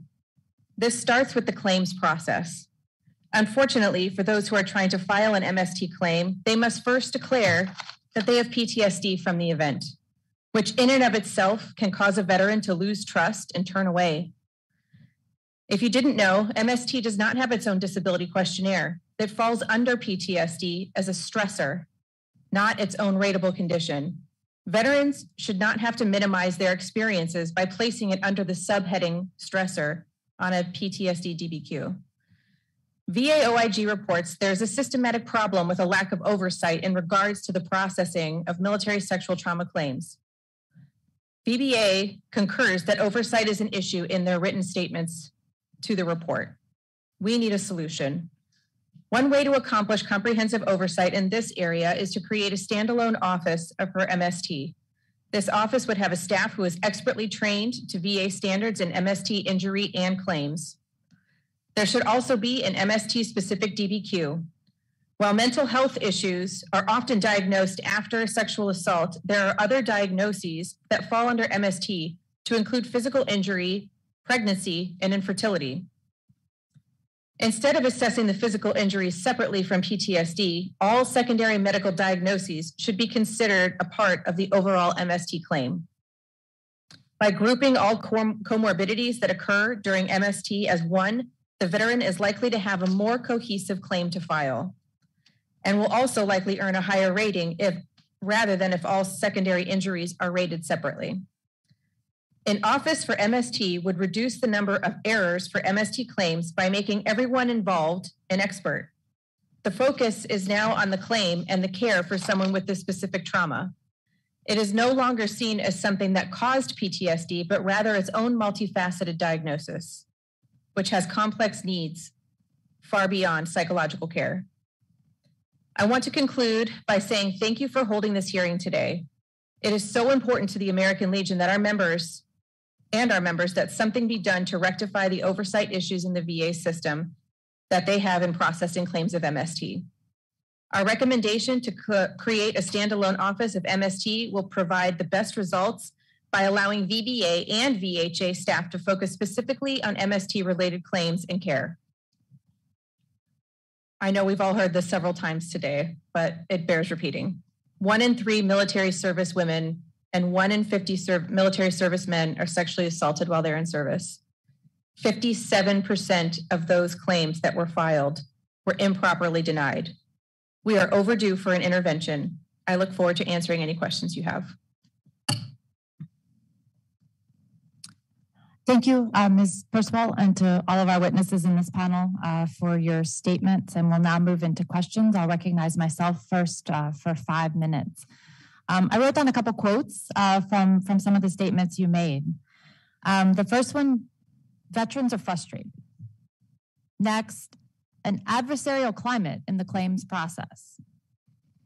And truly a process that causes veterans to quote unquote lose trust and turn away. And I thought about that and I said to myself, you know, the testimony from the first panel, did what we heard earlier instill additional confidence in the process and at the VA? And, you know, I'd really like to start with a yes/no question. And I'll ask each of our witnesses, did the testimony heard from the first panel from the VA instill additional confidence in this process? Mr. Learman? I think it's too early to tell. We're hopeful that improvements will be made, but as of now, we see the situation as very difficult. Okay, Ms. Percival? I think that what we heard on the first panel is great, and we hope that all of the things that they say are happening and are going to happen. However, it has been noted even from 2018 to 2021 that recommendations are not always taken into consideration. So I would say no. Well, thank you. And I know we noted earlier, I think it was Mr. Pappas who brought it up, that there have been 4 of these OIG reports or various entities doing these reports. And we're still talking about some recommendations from the first one. Ms. Farrell? We're very heartened by the approach and the focus on it, and as well are looking towards what's in the future and does what was talked about today actually come to fruition. Well, thank you. And for the sake of all of our veterans, I mean, we are hopeful that these additional measures can be implemented. And I'll just finish by saying, and I'll allow the witnesses to comment on this as well. You know, I hope to come into the hearing and hear from the remarks from the VA that we would see clearly that they had a comprehensive, deliberative process that was science and data-driven approach. And I think General Bergman's questions flushed that out a little bit. What's some data? How many veterans have received care through the Mission Act in the community? I mean, that kind of data and information and understanding that, I think, is important to understanding the approach. And Mr. Nels talked about a science-driven approach as far as, are we using the most current, up-to-date information, science, mental health research in how we approach this. And, as our witnesses mentioned as well, do the DBQs that we use in order to evaluate this and that veterans are asked to fill out, do they reflect that? And that does this process consider the sensitive nature of these claims? Does it connect all veterans to the services that are available to them as they go through the process? And my answer to that, if I were sitting where you're sitting today, is that I think the VA has the absolute best of intentions. They want to be able to answer all of these things, yes. And I think that's why we're here today, why the VSOs are here today and continue to advocate for these things, because they hear directly from veterans and have recommendations of how to make improvements. So we want the answer to all of these questions to be yes, but I personally would answer the question that there's still work to be done. And in the little bit of time remaining, I'll ask our witnesses to comment as well, and I'll go in reverse order this time, Ms. Farrell. I agree with you, ma'am, and I do think that there is opportunities, whether it be through the Mst coordinators or peer support or just feedback sessions and us collecting our own data and providing that to the VA and your committee of what's moving forward and keeping an eye on the ball. This can't just be an annual thing. This should be more frequent of checking in. Thank you. Ms. Percival. I would like to answer your question by actually going to something I wrote in my written statement in the opening, where I said, the American Legion knows that VA is a system that understands veteran issues and is trained to take care of our veterans' unique needs.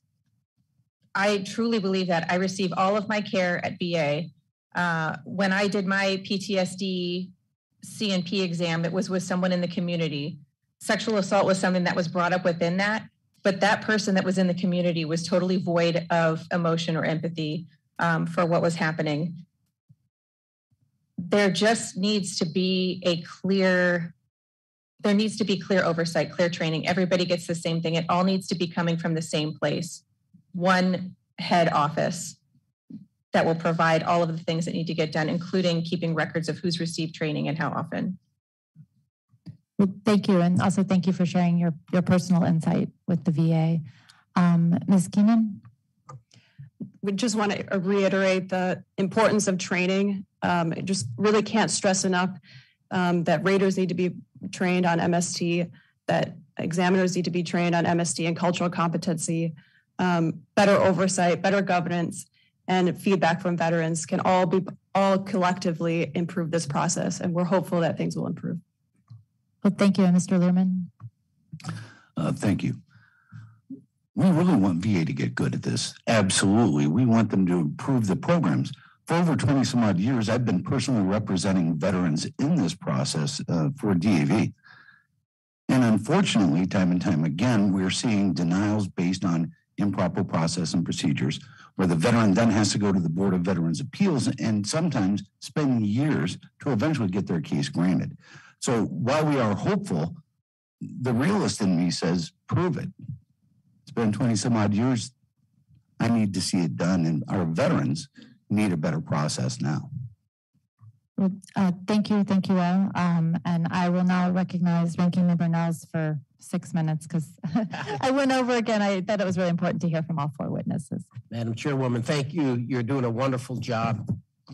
I would like to make a few comments before I actually ask a few questions. I look at the four members of this panel, all four of them veterans serving in places throughout the world. I think, Ms. Keenan, you served in Tuzla, Bosnia. You were with the National Guard. I was in Tuzla in 2000. I don't know what it was like when you were there, but I'd like to thank you for your service. I look at you, Ms. Purswell, I guess Sergeant First Class, serving in Iraq and Afghanistan. I did a little bit of that as well. And, wearing that or that American Legion hat. And I know, Ms. Keenan, you were a post commander in the VFWI as well as post 3903 in Rosenberg, Texas.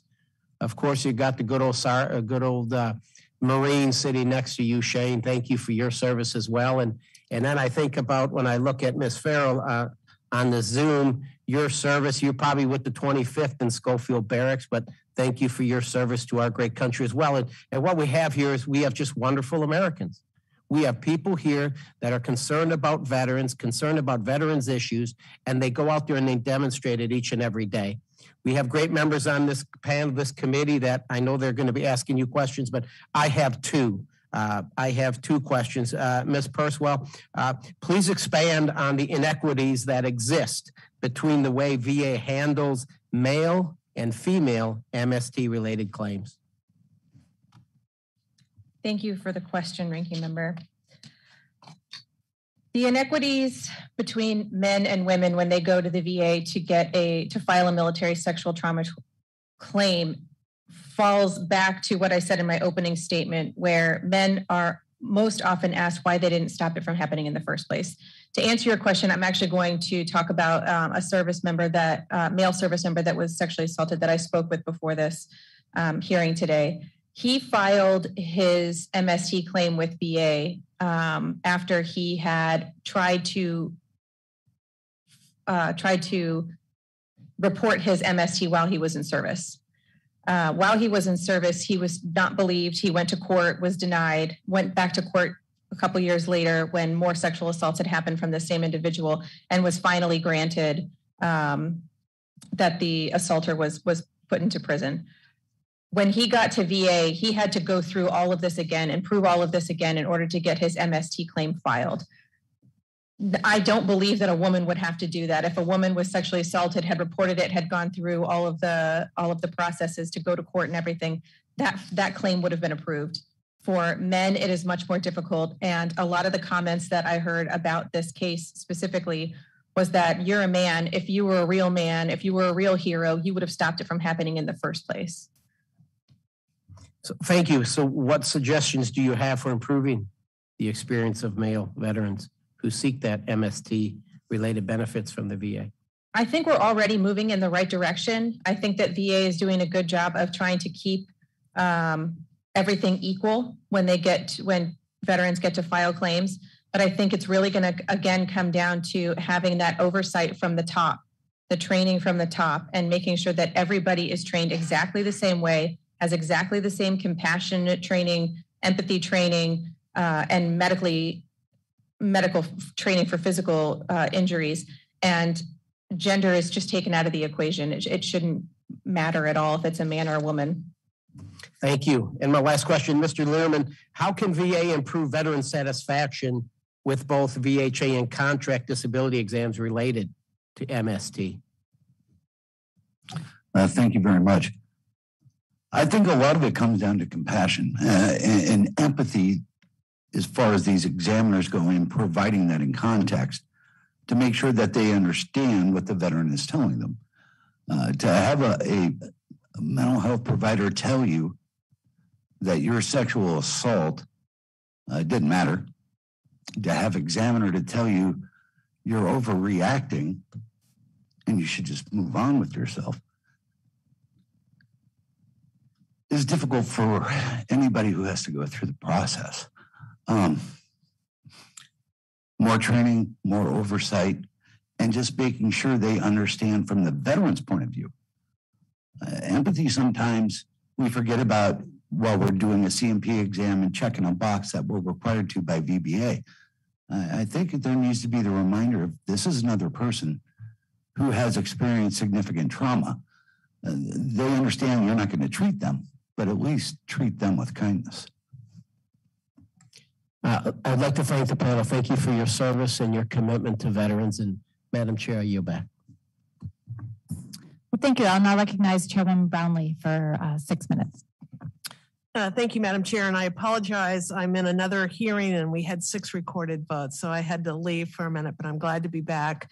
And before I ask this panel a question, I wanted to make a point that I wanted to make with the first panel, but I see that they're in the audience, so I'll make it now. And this is really in the spirit of better coordination between VHA and VBA. One is VHA, I think, needs to, we need to implore VHA to ensure complete medical records when, if an MST survivor, comes to a vet center or comes to a medical center and says, I've suffered MST and I need help. From that point on, good records should be kept, because if they do need to go through the benefits claims, this issue around it's hard to detect what the stressor is and so forth and so on, I think having the more complete records will help in that process on the VBA side. So I just wanted to make that point. And then in terms of, just better communication too, I think there needs to be better communication between vet centers and medical centers and CBOCs, because, people are kind of coming and going in both ways. And many times there's not a follow-up, to say, this veteran is coming to the medical center, or a veteran at the medical center is saying, I'm coming to the vet center. This is the situation. So that warm handoff continues to exist. So I just wanted to make those 2 points. And in terms of the panel, one thing I wanted to ask with regard on the VA side is, when new patients are requested or referred for mental health services, they have to receive an initial evaluation within 24 hours to identify the care that they need, and a treatment planning evaluation within 30 days. And I was just wondering if any of you can respond. Do you think that's going smoothly, or do you hear from your veterans that that's not necessarily the case, or maybe they don't even know that that's a requirement? Anybody can respond. I can say that for our members, there's definitely a lag in saying that they need help and being able to get the help and file the claim. For me, my claim was done while I was still in service. I was med boarded, but I did not then receive services until 8 months after I was out of service. So that is a systemic problem. I think just the transfer from DOD to VA, but also having heard people within our membership that have those same problems. They call us. I get emails daily from women veterans that say, I need mental health care. I can't get mental health care. I need to try to file this claim. Nobody's helping me. So there's a big issue there. I was not aware that there needed to be care within 30 days. Or a phone call or a follow-up. That is definitely not the experience that I've had or that I've heard. Thank you. And Ms. Purcell, you, I think in your written testimony, I apologize that I didn't hear your testimony today, but in your written testimony, you talk about, wanting to see the VA create a sort of a standalone office for handling MST and kind of get rid of these silos and the separate administrations. I think this is a really good suggestion, and I think that's the direction that the VA should go in. But can you say a little bit more about that? So I feel like they're already starting to move towards that by going from the 5 regional offices to the 1 regional office. So that is great to hear that that's happening, but it needs to be more than just the regional offices that are doing the oversight of the claims that are already being filed. I wrote down a note while you were talking that they need to be making sure that it's the right person asking the questions and that are doing the reports, the right people in VA. Not everybody is suited to do that type of work. When you have an office where this is your job is to handle military sexual trauma claims, care coordination, peer support, and any of those categories, then you are specifically trained, you are fit for that position, and there should be proven results that come out of that. When you have it centralized into one place and you have one overarching office that is looking at all of those things and monitoring all of those things, it's going to cut down on the problems that are happening when everything is spread apart at 56 different regional offices, or 5 now. Great. And lastly, I just wanted to ask really all of you, going back to the CMP exams and I apologize if people have already asked the question, but in the past, there's been an expression that the contractors rush through the CMP exam, and that causes a problem, particularly talking about their evaluation with regards to MST.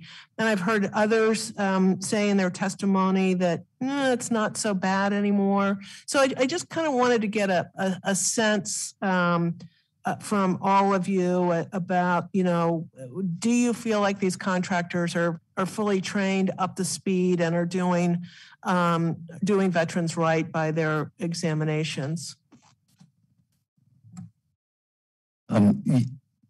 Yes, DV believes that they've actually gotten better. There's been more training. And I don't necessarily believe, or DV believes, that it's a contract examiner issue. I think it's an examiner issue. Our experience in looking at thousands of examinations, whether it's VHA or contractors, have told us that it really depends on the examiner, not specifically where it's being done. So as long as we're providing quality training and oversight on examiners themselves, I think is the key, more versus contract and VHA. Great. Ms. Keenan? So I'll just add, we do have feedback from veterans saying that sometimes their exams are rushed, and only 15 minutes for a mental health exam is probably not sufficient for the process of the claim. Comments about why didn't you sleep in the girl tent? Why were you sleeping in the girl tent? Just show a lack of cultural competency. So training is really key, not only on MST and the various markers, but also on, military cultural competency. And also we suggest that, veterans have the opportunity to provide feedback after their exams for quality assurance purposes, so that we can see better if there are gaps in the training or if there are issues with particular examiners. I think my time is up. So I thank you and I yield back. Well, thank you, Ms. Bunley. I'll now recognize General Bergman for 6 minutes. Thank you. We'll get the most out of this 6 minutes. To kind of piggyback onto what Chairwoman Brownlee comment on CNP exams. So if we have a backlog, we have a lack of standardization of training, and then therefore lack of service provided or quality of service provided, because it's not about quantity, it's about quality. Would any of you like to make a comment on the following statement, is that now is the time for VA to not only consider, but actually add a contractor or two that is capably trained, focused, as you suggest, sir, and to address the issue now with surge resources, as we would say in the military, and then when we've gotten the, if you will, backlog and the standardization to where we want it to serve the veterans, would that make sense for the VA to do? Absolutely, and that's a great point. We think that would make sense, but we also think adding maybe more VHA examiners for the CMP process right now too is important, because there's 50,000 pending backlogged CMP examinations across the board. So finding a way to reduce that, whether it's more contractors, more VHA personnel, you're right, it is now.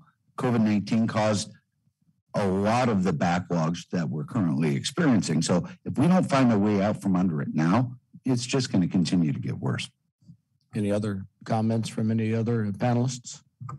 I'll just add that, veterans understand that there is a backlog to claims and that the process is taking longer, primarily because of the effects of the pandemic. The primary objective should be accurately processing these claims, even if they do take a little bit longer to get through the backlog.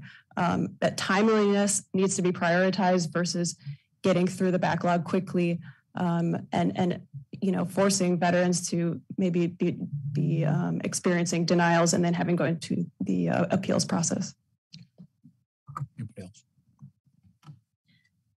Yes, so I do think that would be a good idea to have two people that are outside contractors coming in to look at those issues. in my research within this issue, I noted that the American Psychological Association has different ways that they handle patients with MST.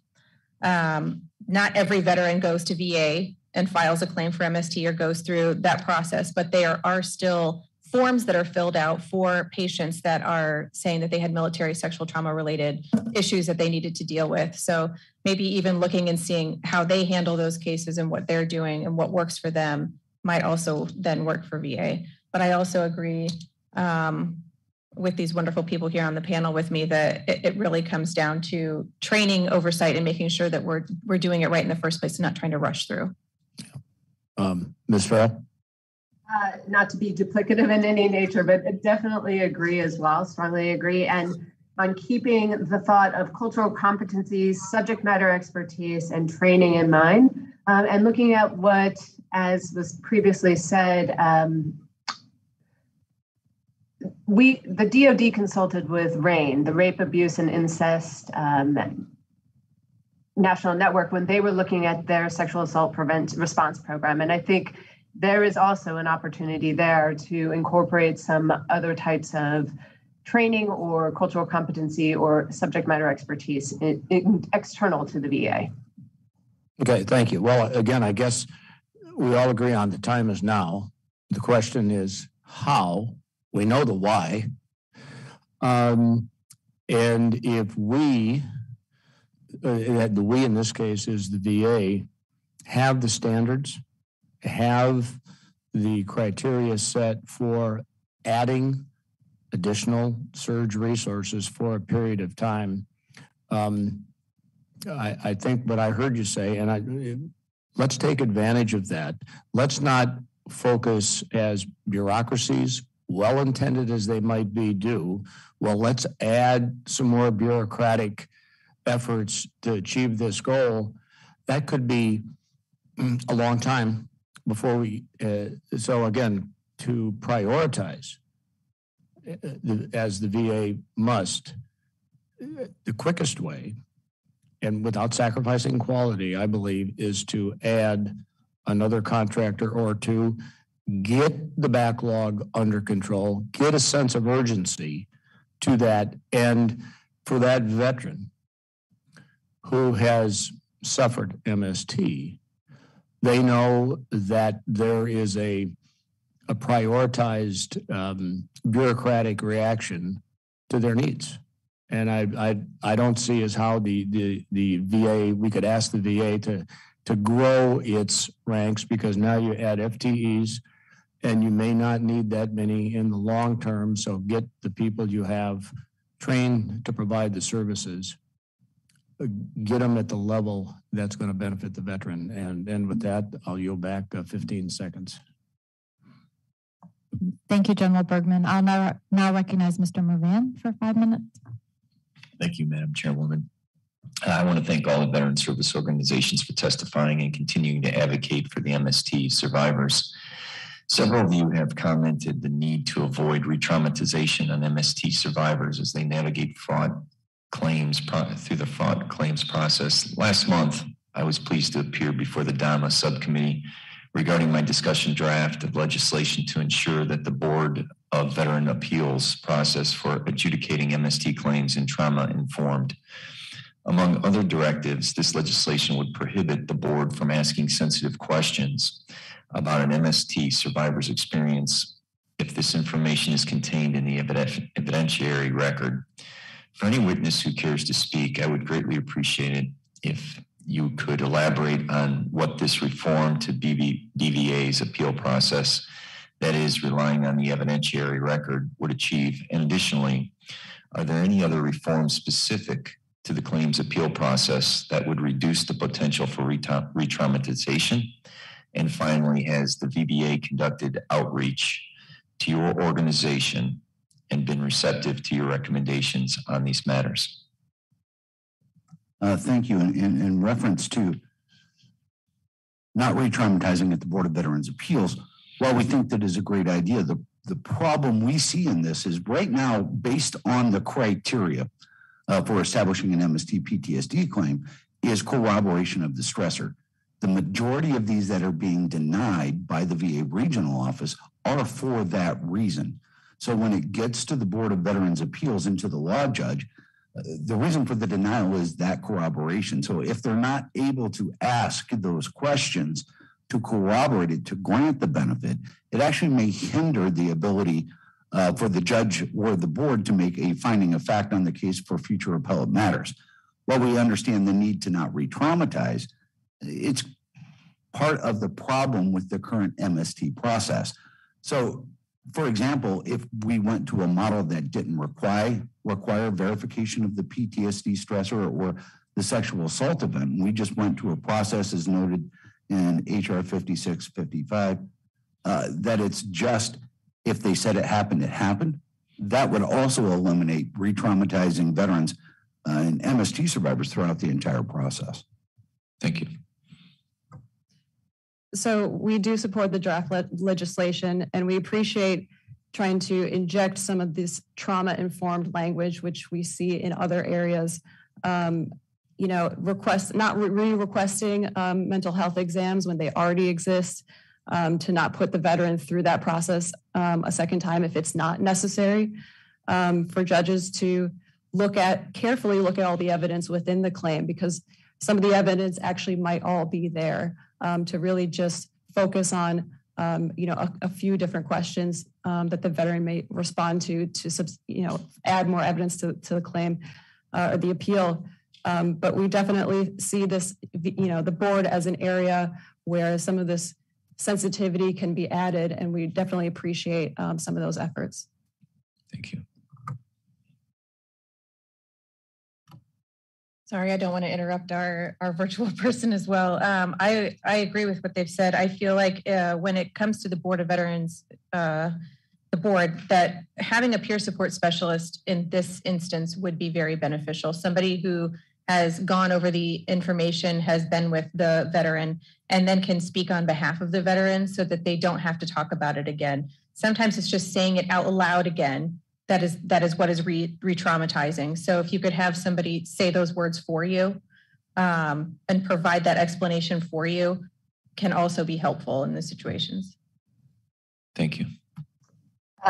Wounded Warrior Project also supports this legislation. And I think it's important to note that it's not just the re-traumatization, as it is an invalidation of an experience when something is denied.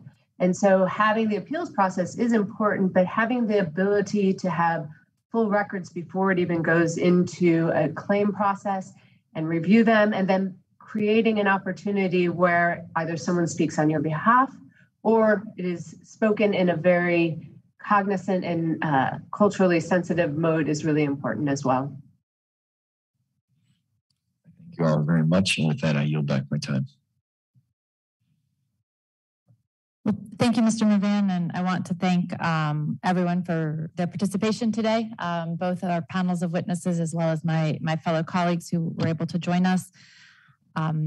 This hearing, I think, has provided valuable insight into how we can help improve the VA's MST program and delivery of those benefits that we all agree our veterans have earned and deserve.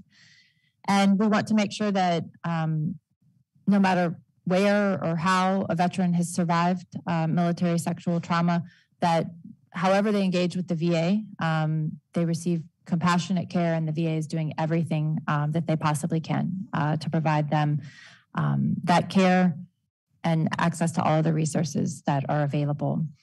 We've also discussed steps that the VA is taking to improve deficiencies that were addressed in the August 6th OIG report.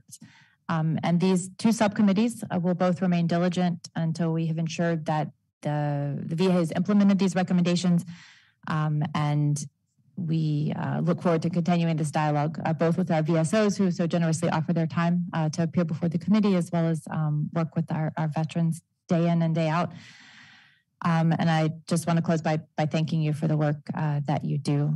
And General Bergman, do you have any closing comments? Only to say thank you to all of you, fellow members of the committee, but also all of you who've taken the time on both panels to provide valuable testimony before us today.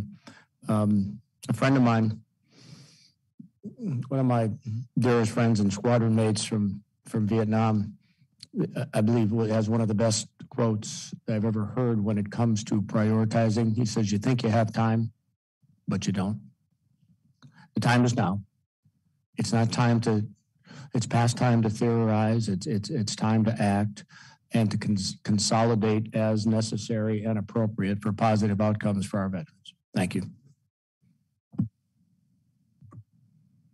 Well, thank you, General Bergman. And again, thank you to the members of both committees for coming together to address this important topic. And with that, I will remind all members that they have 5 legislative days to revise and extend their remarks and include